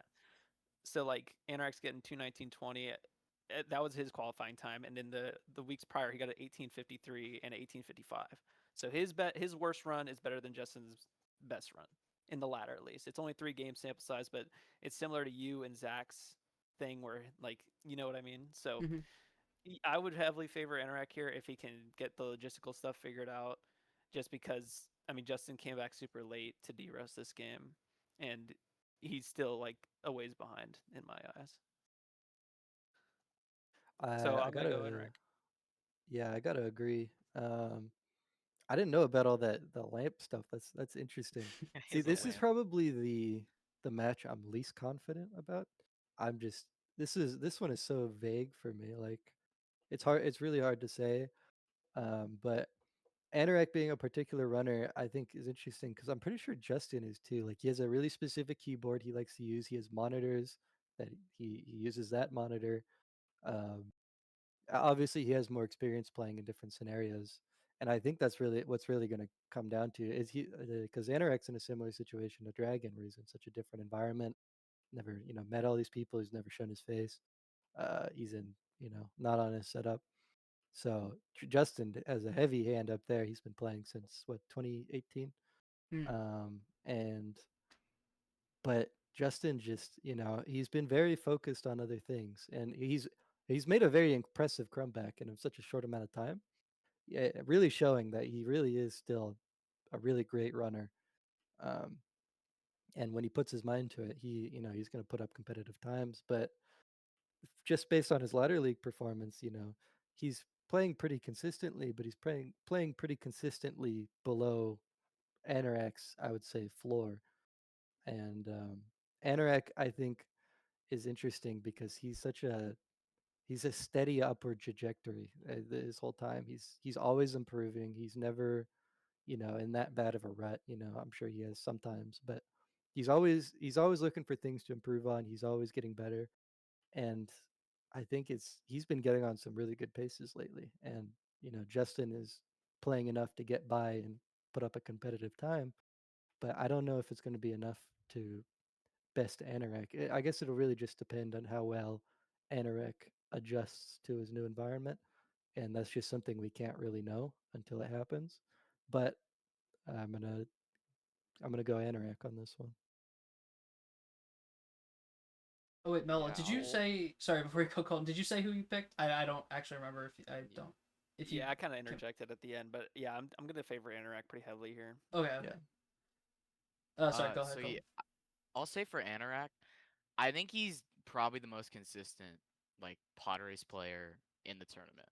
Which just because he spent so much time, like he has his own setup for it. He does stick, which is like infinitely better than freaking D-pad, and like he's so consistent at it. So I don't think that's gonna be a problem. And for Justin, I mean, he missed like obviously week one, he had the 226 with like 4 minutes in pod race, so that was bad. There was another week where I think he had another pod race incident and a few other weeks. I don't remember, but that's a big thing. And then another thing for Anorak is I don't think he's finished a run in like a week and a half. Like he's been doing attempts and he's been getting like decent paces, but I like he's like joins VC when he does runs and he shares. The furthest run I think he's gotten in a while is like Chancellor, and then he reset in Chancellor. So I don't know how his late game is gonna be in this. And then like compared to Justin, his PB had like a low 106. Like it was a really low 106 for exit. And then episode 6 just went really badly. And that's kind of the thing with Justin is that he's just not very good at 6. He's really good at 2. And I think that's better than Anorak. I think he can honestly play a better early game than Anorak can in a no reset. But I just think that Anorak is stronger at the back half and stronger overall. That I think even with him not finishing a run, I still think he's just better across the board, and I would still take him to win this. Okay. In terms of this matchup for me, this is like I think I agree completely with Ejpman said. I'm like the most uncertain about this matchup because there's so many like different factors that are going to be coming at play here, right? Right. Justin's like the main organizer of the Airbnb, and he's going to be getting all the meals and stuff. Maybe not on the quarterfinals day, especially like during his match. But let's just say like Justin's has so much planning to do. He's kind of like the event planner. It almost feels like that. I feel like that'll play a factor for him. But then on the other side, right, Anorak's only got all the specifics that he needs, and I feel like ultimately what's going to happen is no matter right, I think each runner's going to get about 2.5 hours before their run for practice. I feel like no matter what, some people are just gonna have setup failures during the run. Like something they expected to work just doesn't work. And I'm not saying like drastic, huge time losses, but like things aren't gonna work exactly like people think. And I feel like Anorak's someone who's at risk of that. I think I'm someone who's at risk of that too. But Anorak has some things, especially like he's face revealing for the first time in this thing. I don't think that's gonna play a huge factor, but it's just another thing that is part of this whole event. And right, I guess when he's there's a runner cam, right? So I'm not saying like he's thinking about this, but right, it's the first time that people are seeing his face. It's a runner cam. It's the first time he's in the middle of the highest pressure run he's ever been part of, which is interesting. And another thing is, I know I said I didn't put weight on that event that happened in 2022 or whatever, that in-person event. But Justin is someone who has actually participated and done live runs, I think like 3 or 4 times now, from like GDQ events to pace events. Like he's kind of been like the representative from the TCS community to like go to those events and play like live and in person. So I feel like maybe one event you can't really count in, but like the fact that Justin's done a lot of them, I feel like you might, actually I think you can kind of start taking that into account where Justin might be a little bit more familiar with that sort of environment, right? In those events, he's not playing on his perfect normal setup. I mean, I don't actually know his times from those events, so that could just be terrible. But at least he's experienced it before. Um, and I think in terms of how the race will go, because right, I think Anorak, like you said, I think he's one of the strongest, if not the strongest, pod race player in terms of consistency. And then Justin, I feel like has been on the weaker side in this entire tournament, where he's had I think 2 races with really bad pod fraud, like I shouldn't say disaster. One of them was definitely disaster, but misses. He's missing a lap 1, and missing a lap 3, and I almost feel like this race will play out where Justin probably will go behind early. How much that gap is, I'm not entirely sure, but let's just say, but if it's within a minute, I think. But he stays within a minute, and I think this match is kind of. I think this is set up for the Justin episode 5 comeback. I feel like there's gonna be one match in this tournament where a crazy comeback happens, and Justin in tournaments has just done this where he just I don't remember the last match where Justin just had a stinker episode 5. I feel like Justin always comes out on top when it's close in episode 5, and if Anorak and Anorak's really good at Hoth battle, which is kind of crazy because if anyone's gonna hold off Justin episode 5, maybe it's Anorak with that really good start with Hoth battle. But I feel like Justin, I think in his past tournament performances too, the worst he's ever done was semifinals, which is like insane to say. He's either been the runner-up or semifinals out, which is like insane to say.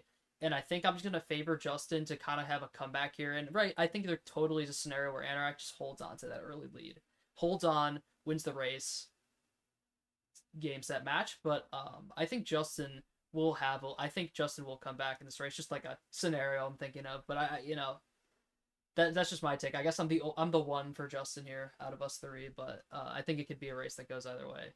I would say probably if I had to percentage, probably 60-40 in favor of Anorak, maybe even 65-35, but I think that smaller percentage is going to happen. For whatever reasons, Justin's just that episode 5 goat in these races. But any other thoughts on this match before I mark, which I'll mark Anorak as of now. He's a 3-1, but I mean, Yeah. yeah, even. Oh no, you can go, Mello. You guys, okay, yeah. I was gonna say Anorak doesn't play on a monitor that's native 40 hertz, so his muscle memory on some of these levels is gonna be a little interesting because he's actually gonna be playing on a monitor that has 40.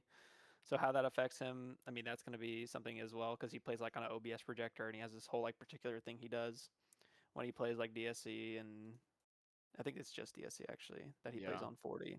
But like that's another factor, and I really do think if you had these runners play at their home setups and it was like just play one, like if we still did like not in person playoffs, then Anorak would comfortably take this. But I do start to agree with you that Justin's experience like at LAN events and in general, just playing in front of like some type of audience like on a foreign setup could like bring the gap, like bridge the gap closer to each other.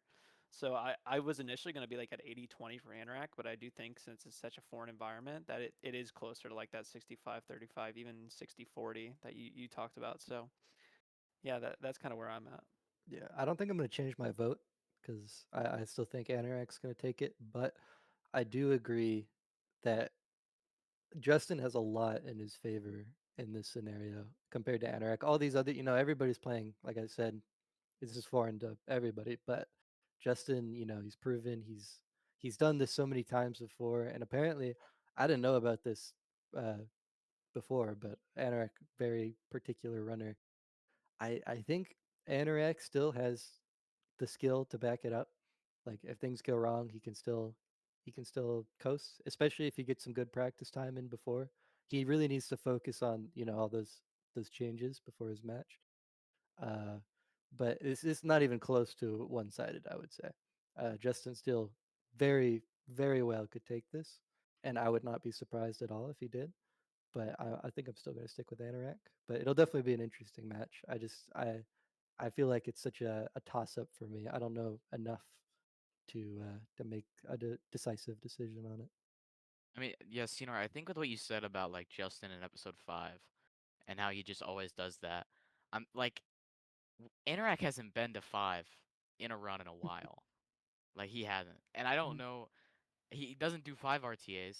I can promise you that. So I don't know how like that could just be the difference maker. Like Justin could go in behind 30 and then just bring it all the way back in 5, just off of his better consistency we there. all know how Falcon But Flight is for Justin too. yeah, That Falcon Flight is Yeah. gonna favor Justin. but I still just think like Anorak's the better runner. He's like the second best sob. His PB is not indicative of his skill level at all.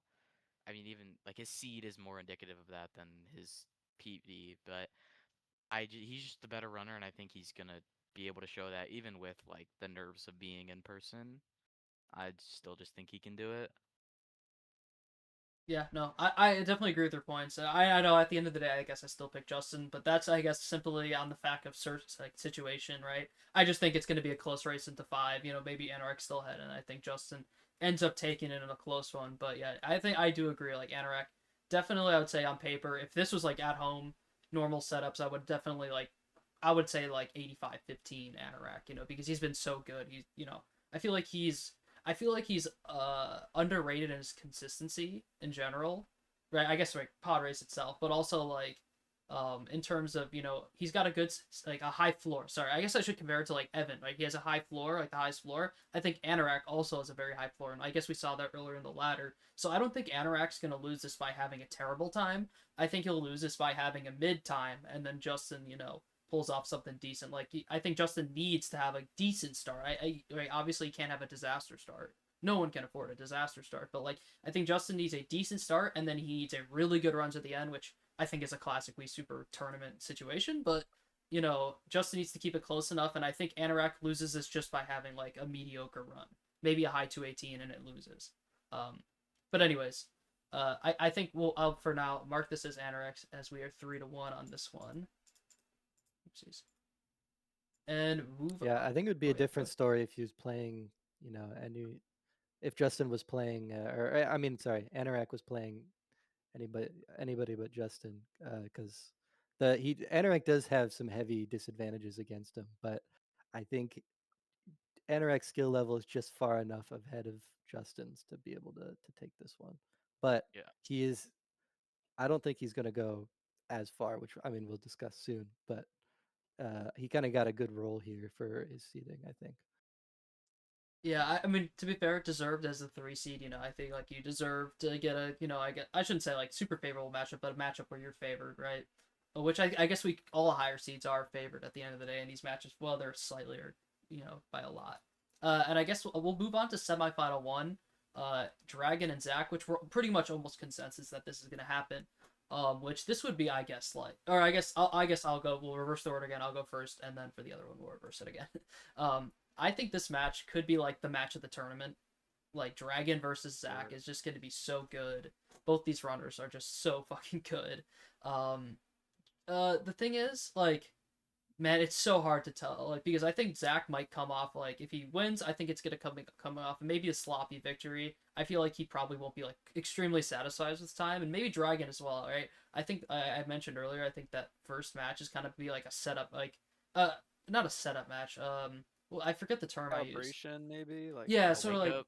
yeah, like he's figuring it out because right, it's a new setup, but also like a super new environment for him, and he right. I think it's a like Anorak and Dragon. I think it's the biggest change for them because like Anorak's never even face reveal. He hasn't been to any like events before in person, and same thing with Dragon, right? And he's actually traveling for other countries, so it's like I think it's the biggest change for those two. But I think that first match, once Dragon gets through that, and it might be a little bit rough for him, not the time he wants, but I think it'll be a win that he starts to get the engine moving. And I think, for Zac here, I think this is a race where both these guys get really good times, but I think this is just one of those races where the losers are going to get a 217. Like, and I think my pick is going to be Dragon here, but and it's not going to, and I don't think this is like a bad performance of Zac or anything. I just think Dragon hits one of those like peak ceiling runs where it's just so good, and Zac probably will have a great run too, but one or two mistakes like one or two 20-second mistakes could just cost someone in the entire tournament in a race like this. So I think I'm gonna pick Dragon here slightly. Um, I guess at this point, right, it's you can't really talk too much about the background of the runners like we did in the quarterfinals, so there's not too much analysis to go behind this. But I think at this point, Dragon gets the steam engine rolling, and Zac, I think comes off a little bit of a tougher performance, improves, gets like a 217 here, but I think he loses with it. Uh, whether you think that's an upset or not, up to your guys' determination. But I'll throw it over to I think Colten's next. I I just think Dragon's the better runner right now. Like, obviously the leaderboard doesn't show it. Dragon's the second, but that run, like his Dragon's PB is splits that like even I would be mad about getting. So like, I just think across the board, like what Dragon does is he'll pick a level, he'll put 10 hours into it, and he'll try to optimize every little thing. And I think something like that is gonna translate very well into a ladder league and like when you have nerves and playing in person. And I just think the Dragon is just gonna play better. I think this will be close, like 60-40 for Dragon. I'm thinking like I think Zach could easily put up a mid 216, and I wouldn't be that surprised, honestly. But I think it just comes down to I think that Dragon's a better racer. He's more consistent. And I just believe in him more in a kind of situation like this. Sure. I'm gonna go against Grainer a little bit here. I'm gonna go Zach, um, which this one I think this is another one kind of like the Evan Bricko one where it's so close. I would say this one's 50-50 or maybe even just a tiny bit to one side or the other. Um, but when you have a match that's just that close, like these runners are so good. I like in normal scenario, I think I would take Dragon here. Just because I think I stated it before, but I don't think Zach is the best racer by any means. He's a fantastic runner, not the greatest racer. Um, but when you have a match that's just going to be this close, and there's such good runners, those environmental differences are going to be way bigger obstacles to hurdle for Dragon, you know. And it sounds like he hasn't been playing too much, you know. I mean, Zach hasn't either. He's been doing organizational stuff, but Zach has done many of these before. He's been in these high pressure situations more, and he's in an environment he's more comfortable in. He's not far from his house, um, and he's bringing some of his own equipment. And I think Dragon, while he would normally probably take this one, it's just going to be too much. I don't think it'll be too bad because, like you said, you had that calibration match against Jared, right? I think he's pretty solidly got that one, and that's going to be he's in a very good spot with that. He's going to be very happy he has that match to kind of warm himself up. But if I'm if I'm going to pick one, I've seen a lot more of Zach. I know what he's capable of. I know his shortcomings, and I know his what he's good at. I haven't seen enough of Dragon to be confident in picking him. So I think I'm gonna take Zach just more comfortably. But like I said, this one is so up in the air. This could go either way. And like I said, under normal circumstances, I think I would take Dragon. But I'm gonna go with Zach.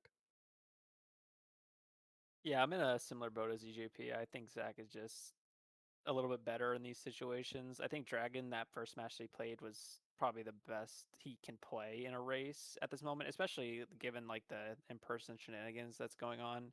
I think Zach is just the goat of like not touching the game for like a month and then doing a run and getting like a 218 or something. Like he just picks up the game and just plays levels at near CG after not playing for like a month. So I don't know how he does it. I think it's just like a massive amount of playtime he has in this game. But like even in the last 2 years, like Dragon's really been like upping his playtime to even get to the level he's at. So I just really think Zach is like comfortable here. And we've also heard Dragon talk about like his own logistical issues. Like he has a specialized chair that he plays on, and he can't bring it obviously because he's coming from Finland. So he's gonna have to play in a completely different like chair or something than he's used to playing Yeah. in. So that could heavily affect his gameplay. Or I And I just think, think, sorry to interrupt. yeah, I think the chair thing, because he was over. I think specifically, it's not the chair itself; it's the height of the chair. I think I clarified Yeah. this with He has like a when he low was over. desk. So I He has a low think, desk. so I guess like obviously we don't know, but I think it'll be a little bit easier to find that correct height. But it might just still be different and might not be able to be like replicated. But I guess it's the height of the chair. Just to, I'll let you keep going. I just wanted to throw that yeah. out there. Yeah, well, I just think that that's probably the best time that Dragon is gonna get. Like, I'd be surprised if Dragon pulled off a 16. Like he might be able to do it versus Jared, but I'd be surprised if unless like both runners are like noticing the pace they're on, like and like can actually like will themselves to get 16s versus each other. I think Dragon is probably around that mid 17 area for a race setting, and I think Zach could actually surpass that despite like being a little bit worse of a racer, I guess you could say. So I'm going to take Zach here, definitely like 60-40. I like Zach here. So we're kind of split. Okay. I guess for now what we'll do, because we're 2-2 on it. In the finals, we can kind of just like when we talk about our finals pick, we can kind of just like go, oh, if it's Zach or if it's Dragon, and then just like Sure. quickly Yeah. in the first initial. For now, I'll just put Dragon's name there just so we know it's done. I guess higher seed moment. You get to move on for now. Yeah. But we'll talk about the Zac scenario too. Crap. Did Yeah, someone? like We need more people to talk. I could Or see did we? Zach. I Did could we? see No, Zach everyone talk. winning Oh yeah. Did everyone easily. at least talk about the Dragon Zac Yeah, everyone match? talked. Yeah, yeah. Okay. Everyone Okay. talked. There's I not as guess much I'll. background to go through it with. Yeah, exactly. Yeah. Sorry. Colton, you were still saying something about that match, or? Yeah, I think I can easily see Zach winning. Like I don't see it Mhm. like as definitely Dragon, but I just think I trust him a little bit more.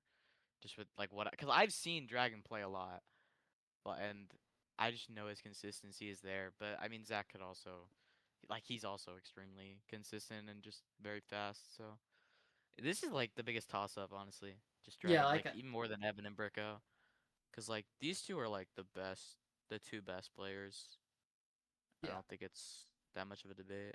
Obviously, a lot will depend on the first match how they perform. But like, if there was an odds form, like let's just say they both kind of performed as you expected in that first match. If there was like an odds form, people filled it out. I feel like the points values would almost be exactly the same for this match between Dragon Yeah. and Zac. Like, genuinely, this could generally just be 50-50 if unless something crazy happens to one of the first matches and they like crazy overperform or underperform. Maybe that'll affect it. But yeah, crazy 50-50 here. But yeah, I guess my opinion, I'll give it to Dragon, but I see we're split on this one. Um, and I guess I'll throw it over to Mello first for the E Roadhouse Anorak semifinal, and we'll work our way in reverse order. Yeah, this is where I kind of think Anorak like will kind of falter. I mean, they have one match of data versus each other in that week 1 match, I believe. They played uh like rung 2, I believe it was. Oh no, yeah, Oh they did. So no, it they was played a really yeah, close match in week one. That's what it yeah, was. week Yeah. 1 rung 2, yeah. So this match, if I remember correctly, it was like pretty close until like out of 3, and then Evan kind of started to like take the lead. And then like interacts good at Hoth. He plays a little bit better in Hoth, and then it like comes down to the last 3 levels, the Gauntlet, and Evan slightly overperforms despite Anorak being a better bestman player on paper. So, I mean, I think these are like some people might say Zac is the second best player at Pod Race. I actually think Evan is the second best player at Pod Race after Anorak because I mean Evan has the best Pod Race time of the event. He got like a 253 with saves. Like that's pretty strong. So I think both these players should be close out of episode 1. Episode 2 is Evans, I think. Episode 4, Eileen Evan, and then episode 6, you generally like Evan as well. So that's where it really is like, okay, well that's 3 episodes now where I'm favoring Evan over Anorak. And then I would even say that I like Evan in the last 2 episodes as well. So it's like I favor Anorak in 1 episode, and then the other 5 I'm favoring Evan. So if they play close to like their average in these episodes, then I would favor Evan like 6 out of 10 times. So I'm just gonna go with Evan based off that. Yeah, I'm gonna agree. This one's pretty easy for me. I'm gonna swing Evan on this one. Interac definitely not out of it. Uh, like so many talented runners in this bracket, but Evan, very very clear favorite for me here. Anorak with being the peculiar setups, and he's in a new environment. And Evan's this is Tuesday for Evan, so I think I wouldn't be shocked if Anorak managed to pull it because, like you said, that week 1 race was really close. But I'm just Evan's the clear favorite here for me. Hmm. I'm gonna go against the curve here. Actually, I I'm gonna take Anorak. Like I think that Evan is more consistent, and I think that he's like overall a more solid runner. But I believe that Anorak just like he handles the situations. Like laterally, he was not nervous like at all from what he told us. Like he was perfectly fine. And I know it's a different situation to top 8, but I feel like after one match, and your face has been out there, you're calm, you've been able to deal with it. I think that he could actually put on like a really good performance and beat Evan, and I would like to believe in him here to honestly do that. Even though like I would probably take Evan most of the time if they race each other, but I do honestly think that Anorak will win this if this came up. Yeah, I guess in this race is really interesting to me because I think if Anorak does come through on day one, then I think most of those like sort of factors that we kind of talked about that might be hindering Anorak are kind of behind him, right? And I think that will improve his time day two, or I should day two semifinal, same thing, I guess technically. But I do think that will improve his time significantly if he does get through the first match, he gets the semifinals. And I think this race is a lot closer than like people would put it on paper. I would probably put it like in the scenario where Evan gets through, Anorak gets through, I'd probably say maybe 60-40, maybe even less than that, slightly in favor of Evan, but I think this match is significantly closer than people might think, just because, right, Evan, we're talking about the perfect build racer, and Anorak, who, there's a couple of factors going against him, but now I think most of those are gone, and I genuinely think, like, Anorak can have, like, a super, like, we haven't seen him get that, like, breakthrough PB, but, I think he could just get, like, a really, really good run out of nowhere. I think ultimately, my pick is going to be Evan, just because I think this is gonna be a really close race, but I just think Evan, once again, that super high floor. If Evan puts up something like a 217, Anorak could beat it, but I think it's gonna be very hard, and I think more times than not he doesn't. So I am gonna pick Evan here, but I think that Anorak's gonna surprise people here and put up a like significantly better time than he did in race one against Justin. I think like maybe he puts up a high 218 against Justin, but then puts up like a high 217 against Evan. Probably his best time in the entire tournament at that point. It definitely would be. But I think Anorak puts on a really good performance, but just comes up short in a match like this. Um, I guess before I move on, any other thoughts from you guys on this match? I guess I would say that Anorak's been hovering around like high 218, low 219, which would be fine at like decent enough to beat Justin's like better race, but like I just don't think that's gonna measure up for Evan. If Evan's playing at like even a decent level, like he should comfortably cement like a high 17, which Anorak hasn't been able to do in a race setting. So I just favor Evan like purely based off like what I think their averages look like and just like the culmination of like logistical factors that I think will negatively hinder Anorak. Yeah, So yeah. I guess I'll say one final thing, just because I personally chose Justin the previous match, but it's not going to go too far. If it was an E Roadhouse versus Justin matchup, I think it would be interesting because Justin getting some confidence probably from the first match, and I think a similar situation to Anorak, where I think he will put up a better time than he does in match one. But once again, I think Evan would still beat Justin. I feel like Anorak would probably be a little bit of a closer matchup anyways than Justin for Evan, if that makes any sense. I Yeah. kind of said that weirdly, but I think it is a better matchup if Anorak goes through. I do think Justin will go through, but I think same scenario. I think I'm gonna pick Evan in both those races. Um, as seeing we're 3-1, and I guess Colten, you have the honor of, if you want to throw in an Anorak situation in the final, and we talk about it. We Nah, do. I'm good with Evan. I honestly, it's like I think Anorak will win, but Evan will probably like is the more likely scenario. But I believe Okay, in Anorak. I guess here I will we'll first talk about Dragon versus Evan. We'll go through, and then we'll talk about I guess individually we'll go through, right. We'll say our pick for Dragon versus Evan, and then in the same sort of sentence we'll talk about Zac Evan.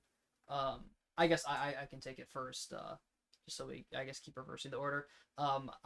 So in Dragon versus Evan, I think this is going to be once again just like absolute cinema, right? It's just, I mean, it's the final. It's the one of the two seed.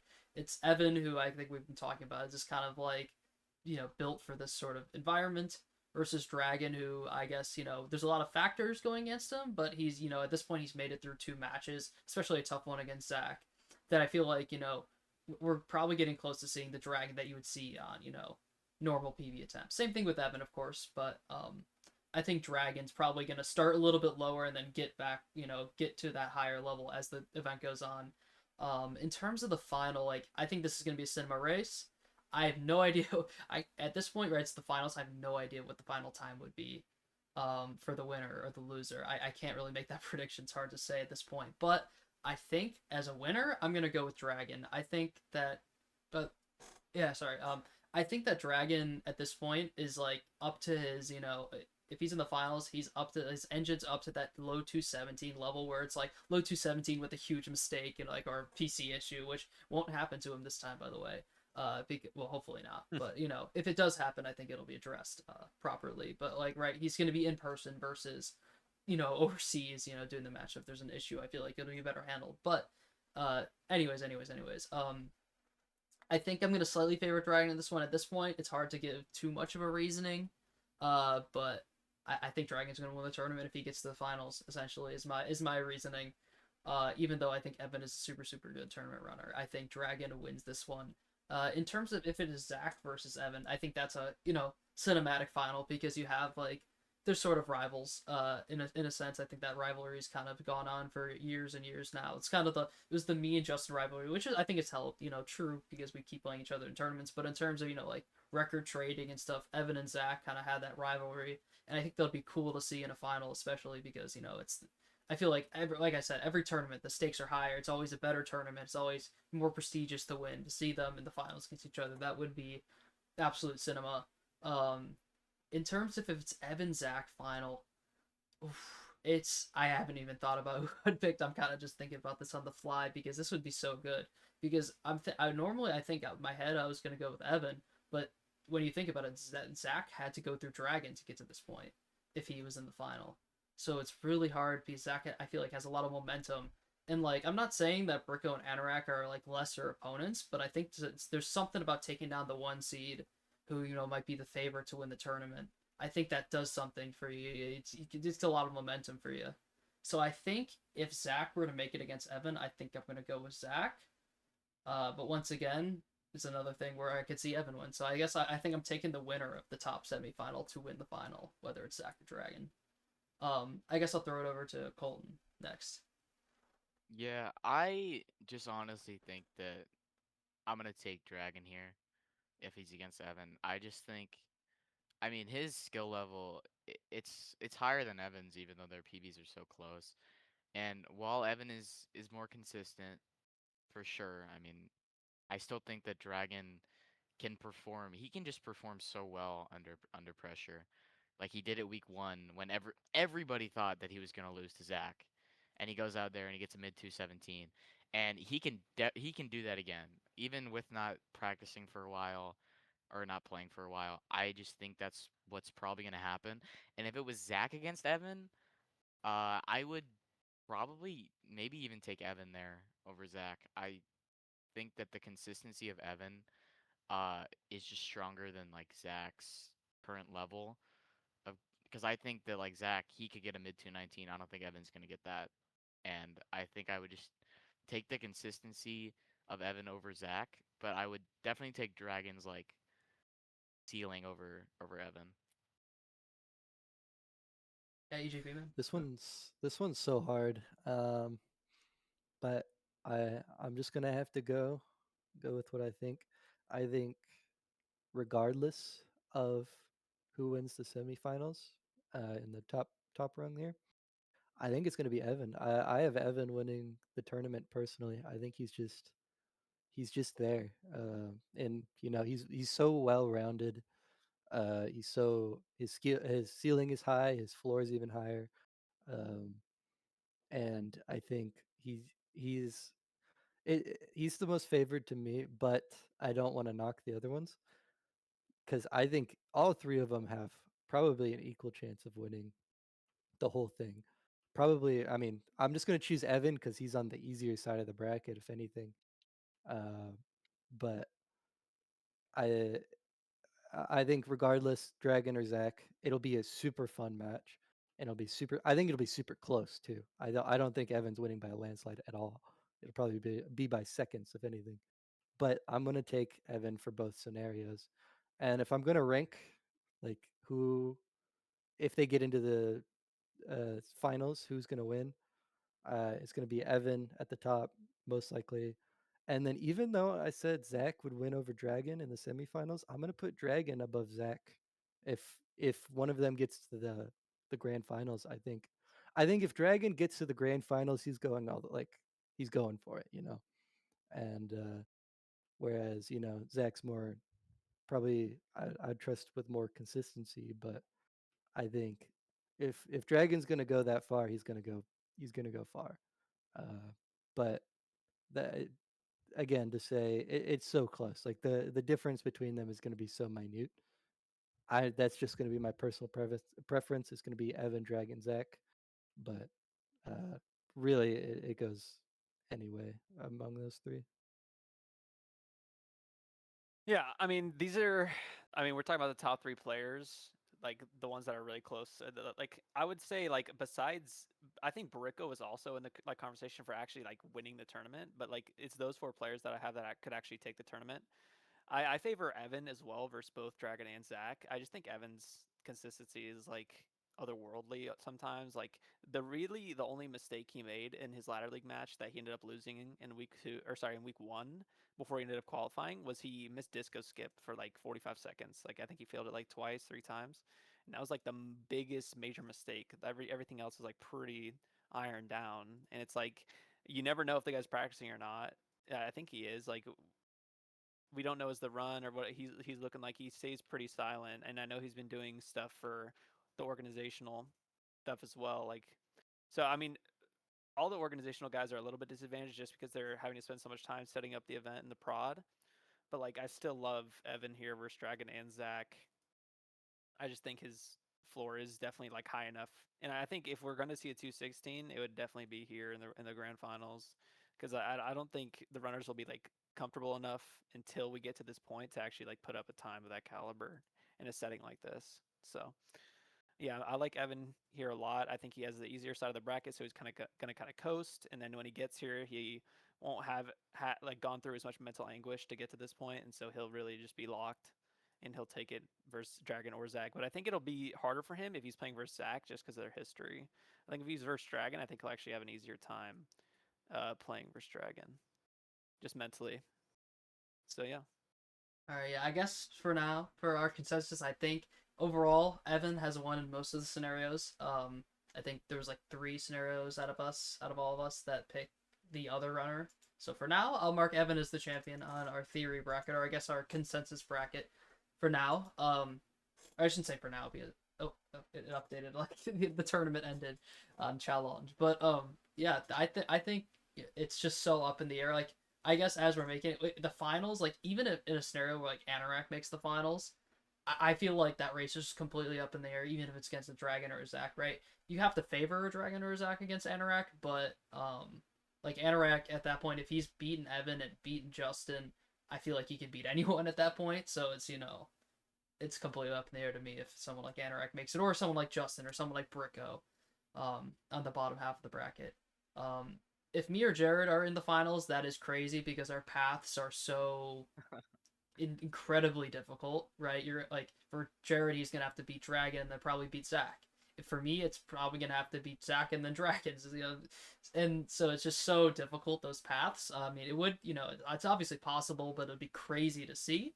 But then again, it's like if I think the notion of anyone can win the tournament is if you get to the finals, like if me or Jared in the finals, I think at that point, anyone can win, right? Because you've gone through the hardest path. Anyone can beat anyone in the finals. Um, but yeah, I guess for me and Jared, just getting there will be the most difficult challenge. But I guess I think we were gonna do a power rankings bit at the end. I think I'll skip that because I think we've talked about so much. And I guess just to quickly, because we are at an hour 40, I'll throw up a couple questions for us to quickly go through. I don't I think. didn't realize it'd been that long. Yeah, I know it's crazy how quick the time flies when you make these videos. I guess we'll do a couple. It's kind of like superlatives for the top eight, and it's some quick. They can be kind of rapid fire. I guess we'll just go one by one. So I guess first one would be, who do you think gets the fastest time, and in what match does the fastest time occur? I'll go first, and I think the fastest time of the ladder will occur in. This is actually going to be a little bit of a shocker, maybe. I'm going to say it's the quarterfinal three, and I think Evan gets the fastest time of the ladder against Bricko. I think that's will be the fastest time. I guess I'll throw it to I Colton. stole. This guy stole what I was gonna say, Oh bro. well, you're totally. It's totally fair if you say the same thing. Yeah, I think it's just gonna be like that match. Two like both get mid 217s honestly, and then like maybe Evan like sneaks a high 216 is just what I like. I'm thinking the fastest time will either be Evan or Dragon, and I just can see Evan getting that. Like either any of his matches honestly, even like the grand finals, I could see Evan getting a crack 216 and just like getting the fastest time. Yeah, Ejpman. Uh, well, it's probably. I'm just gonna throw something fun out there. I think it's gonna be Dragon versus Jared. Dragon's just gonna pull out something sicko on Jared just to pull it out. You know, obviously he's going through all those logistical challenges, but I think it'd be hilarious. He just puts himself out there and just really asserts his dominance right out the gate. I think it's gonna be in that one. Dude, if that happened, that would be the scariest thing for every other one. It would be terrifying. It'd be like, so none of the in person and none of these factors played into anything. He doesn't care. He just literally got the best time at top 8 right off the rip. Yeah. Okay. It's like a mid 216 against Jared. Yeah. No, Everyone be Jared like- gets like a good run too. Like Jared gets like a Yeah, Jared gets like a 18. low 17 or Yeah, something. it'd Jared's just be like, oh my god. The GG consistency tournament's is there, over. and Dragon is just like fucking menacingly in the corner, like ready. Oh yeah, I That'd be guess crazy. and Mello, where do you think the fastest time and who? Yeah, so I'm actually gonna take the reverse of you and say Bricko gets the fastest time versus Evan. Even though I like if it's gonna happen, Bricko would get like a 216 here versus Evan. Like even though I like Evan to win the entire tournament, like if Bricko, like if there's gonna be a fastest time, and it would probably be Bricko like hitting like like a mid 16 and improving his PB here. Even though if it's not there, it's gonna be Evan versus Anorak because Anorak is like not really like doing anything to Evan mentally. Like and Evan would just like play his best versus Anorak by far. Like other than like he's not gonna play like better versus Bricko. He's not gonna be better versus Dragon or Zac. So he's gonna like feel less pressure versus Anorak just because he hasn't seen what he can do in tournament. But for some reason, Bricko is just like speaking to me. Like he'll like I mean he already has the fastest time of the event, 17:03, and like his consistency has been really good recently. So if he like somehow like rises above like the moment and like plays his best, he can easily get the like he's already done it before, so he can easily get like a 16, like a mid 16, and like that just is the fastest time at the tournament. Yeah, I guess just to keep the ball rolling, we'll get on to the next question. By the way, I guess look out for quarterfinal 3. 3 of us have predicted that to have the fastest time in it. The next one would be most likely match for a comeback, and I guess who will come back as well. And I guess I'll just go first, and we'll just keep the order, whatever. I guess I'm gonna say just because I already said it in my prediction. I think Justin against Anorak. I think that is the most likely match for a comeback, and I think Justin will be the one with doing the comeback. I guess I already explained myself on that, so I'll go on to Colten. I would honestly say, give me. I don't think it's gonna happen, but give me Scynor over Zac with the most crazy episode 5 you've ever seen to win in astonishing fashion. I don't think that's gonna happen, but I would love to see it, and most likely I could see that happening actually. I could see Scynor coming back from just like being down like a minute, but yeah, that's what I'd go with. You know, you guys took my two options here. It was gonna be it was gonna be Justin over Anorak or Scynor over Zac. But if I'm gonna pick something new and fun, I'm gonna maybe go Jared over Dragon. You know, maybe Dragon trips up early, or he starts out strong and trips up like episode 4 or something. Jared just brings it home. Uh, I think that would be fun. Obviously, you can't have the fastest time from Dragon and Jared winning the time, winning the comeback. But I think that would be a fun one. Yeah. No, I'm in agreement with Senor here. I think if it was gonna happen, like some kind of crazy minute and a half, 2 minute comeback, it would be Anorak faltering versus Justin, and Justin just like playing really well in 6 through 5 to like come back completely. Like Anorak has exhibited some type of tournament nerves, at least in like the first season and the second season of Ladder League, but not as much this season. If it was gonna happen, I think it would happen there. Justin just like has iron mental. He's been playing in so many events. Like it would be him to come back versus Anorak and like steal the semifinal spot, basically. That makes a lot of sense to me as the one match. All right, the next question's a little bit interesting. It is, I guess, quickly, and no explanation needed unless you feel like you want to give an explanation for someone, is tier people in pod race consistency, starting from, I guess, just bottom tier, average, and then best consistency. And I guess I'll go first. I will say, I guess I'll start with the top tier, because I think I have this pretty ironed out in my head. And I think the top tier is a lot of people, just because I feel like they're so good at the level, but I'm going to go with Dragon in top tier. I'm going to go Evan. I'm going to go Anorak. And I think I'm just going to slot Zac up there. I know, like, I just think he's so good at the level. I know he's had some falters in Ladder League so far, but I don't think it's enough to put him down a tier because he's just so good at the level. In the mid tier, I think I'm going to go myself and Jared. And then the bottom tier, I'm gonna go Bricko and Justin. I guess Colton, if you want to quickly rip off your Yeah, tier. I would agree with that, except I would honestly like move Zach down to the mid tier. Cause like I think his consistency is really high, but I don't think he's on the level of like Anorak or Evan, who I honestly don't think either of them will miss it in the entire top eight. And I think that there's a shot that I see Zach missing it. But other than that, yeah, I agree with your list. Yeah, I guess I don't have anything too interesting to say here. Probably Evan Anorak, Dragon to top, and then Zac Scynor in the mid, and then probably Bricko, Justin, and Jared at the bottom. That's probably what I would put.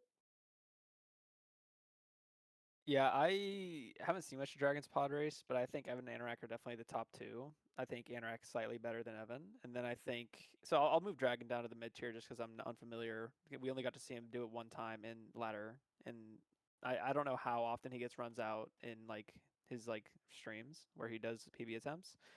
But I just know those two guys are like very solid. So I'll put Zach, Dragon, and Jared in the mid tier, and then I'll actually move Senor down to the bottom tier with Justin and Bricko.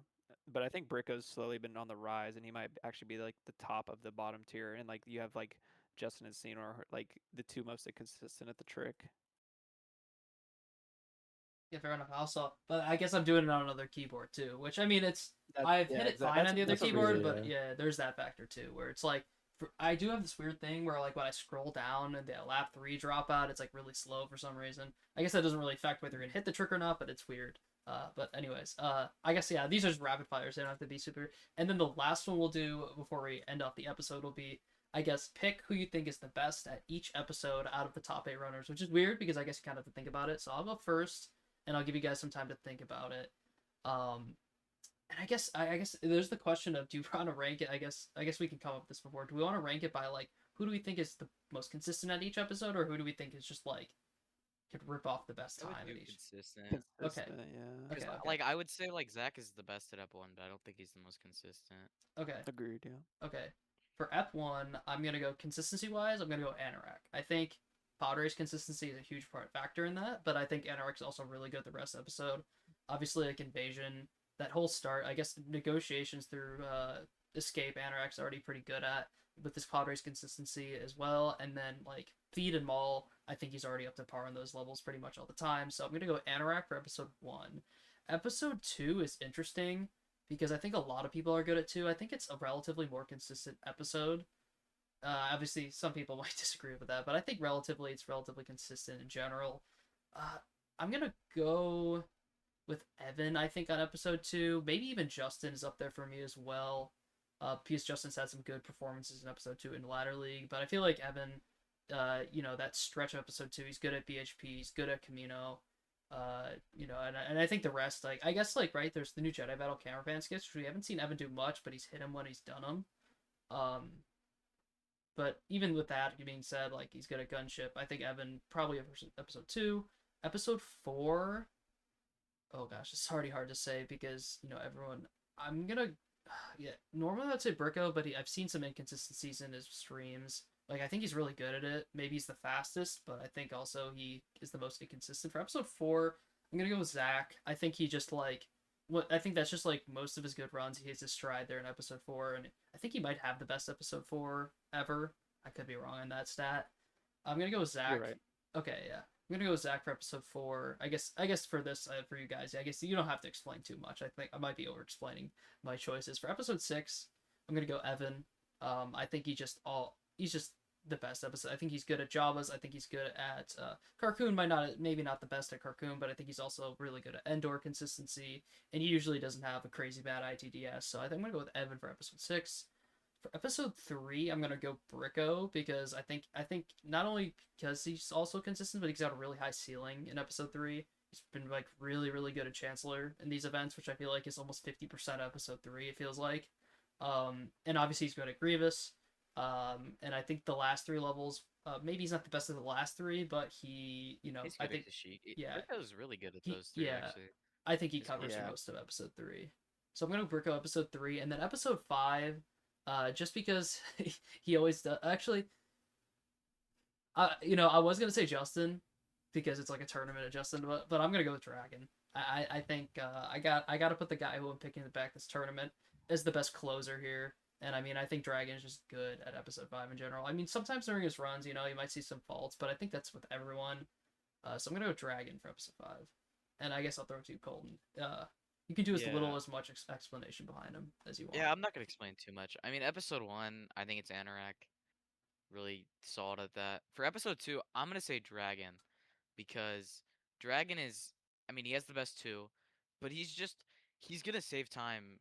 He's gonna save like 2 seconds in gunship every single time he plays the level. He's gonna be saving like Droid Factory. He's extremely consistent at Droid Factory.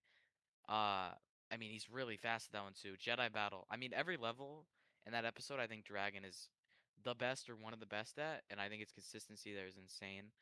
For episode 4, it's Zac. It could also be Dragon. I mean, he is the best 4 in ladder league in 1 week, but I would probably give it to Zac. 6, it's Dragon. Dragon is he has the best 6. Bro's He's really glazing he's him. I know I'm glazing him. Actual He's just that glaze. good. Yeah, He's that's true. actually That's just true. that good. He's his 3 is Bricko for sure though. That every single run, you know how Bricko is sub splits, and you can Mhm. like look at the episode times. Every single one is a sub 18, and that's just like that's all you need for a good 3. And I think Bricko will always just get a sub 18, and he's the most consistent there. And then 5, for 5, I would honestly give it to Evan. Like Evan is just really consistent at 5. He's gonna get a good Hoth. He's gonna get a good. I mean, he's gonna get a like every split. He's really consistent across the board. I'd give that one to Evan. I'm not a super, you know, best exits watcher, so I don't know how valuable my opinion is here, but probably go Anorak for episode 1, maybe Dragon. Then episode 2, maybe Zac. And then episode 4, I'll go Zac. Episode 6, I'll go Evan. Episode 3, I'll go Bricko. And then episode 5, probably Justin or Dragon. Yeah, that's pretty good. I definitely think Anorak is like his consistency is like I wouldn't say it's miles above, but it's like yards above the other players. Like his is mostly pod race and Theed. That he excels at. Like he can full turn Maul, and his invasion is also really strong compared to other runners. So if he can nail those, like if he nails those 3 levels, invasion, Theed, and pod race, then he should just be the most consistent and best player at Ep1. Ep2 is like a mix of runners. Like it really just depends. Like Evan does some strategies that like Evan and Justin do dropship warp in Camino, so that's like 2.5 seconds of time save because of their like control setup. But Dragon is like consistency on the other levels is just like otherworldly. So I'll go with Dragon and Ep2, like especially Gunship and Factory, like Colton was saying. Ep4, Zac. He's just better. Him and Dragon are by far the best at that episode. Um 6, Evan used to be the best, but I think now it's like Zac and Dragon kind of like fighting for that. But I'd actually go with Zac for now. I think Zac just has this way of like playing Jabba's Carcoon Endor like so well, especially Endor. Like he closes like low five, like mid 550s all the time. In episode 3, Bricko for sure. He's ironed out the episode extremely well at this point. Like Colton was saying, every run that's on pace, he's getting like 17 5x's or maybe even 17 4x's. I think maybe 1 or 2 of those he got a 17 4x. And then 5, I actually like Zac's 5 a lot recently. He got the best 5 ever done in a tournament match. He was losing though, so it's like he was kind of just playing. Like there was no pressure because he was already losing by a decent margin, I believe. But he brought it back really close in that match and he played the best 5 ever played.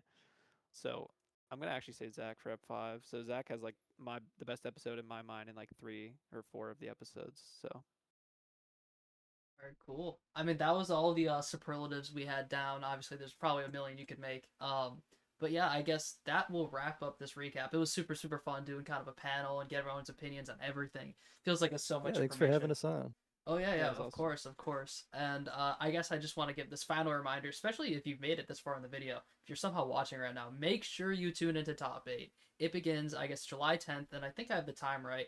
Uh, time. It'll be sometime between 9 to 10 a.m. that first Dragon versus Jared match, and each match will be separated by 3 hours on the quarterfinals day. So make sure you tune in. Twitch.tv/LEGO Speedruns. If you made it for this far in the video, you probably already know, but please, please, please try to tune into that. It'll be so exciting.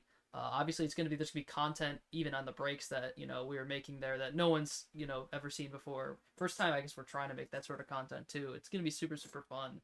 But make sure you guys tune in.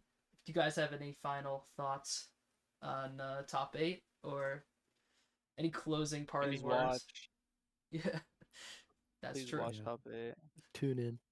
We need to pay for Dragon's flight, so everyone Yeah. watch Please. those It, ads. it, it made everybody broke. You gotta tune in. We need the ads again, man. Exactly. We need him. All right, and in terms of me content, maybe I will sneak in some some short form content at the event. Maybe I don't actually know. I don't have anything planned in mind immediately. What I will do is I know in the past 2 years I've tried to I've thought of oh, I should do a a video that recaps what happened in the top 8, but I always end up not doing it because I mix of laziness slash oh, it's too far away that I'm just not going to do it anymore. So I will try my best to do a top 8 recap at some point. Will I have a guest or not? I don't know. I haven't done one yet, so it'll be kind of different. But look out for potentially short form content from me during then, and a recap for the top 8. But other than that, thank you guys so much for watching. See you in the next one.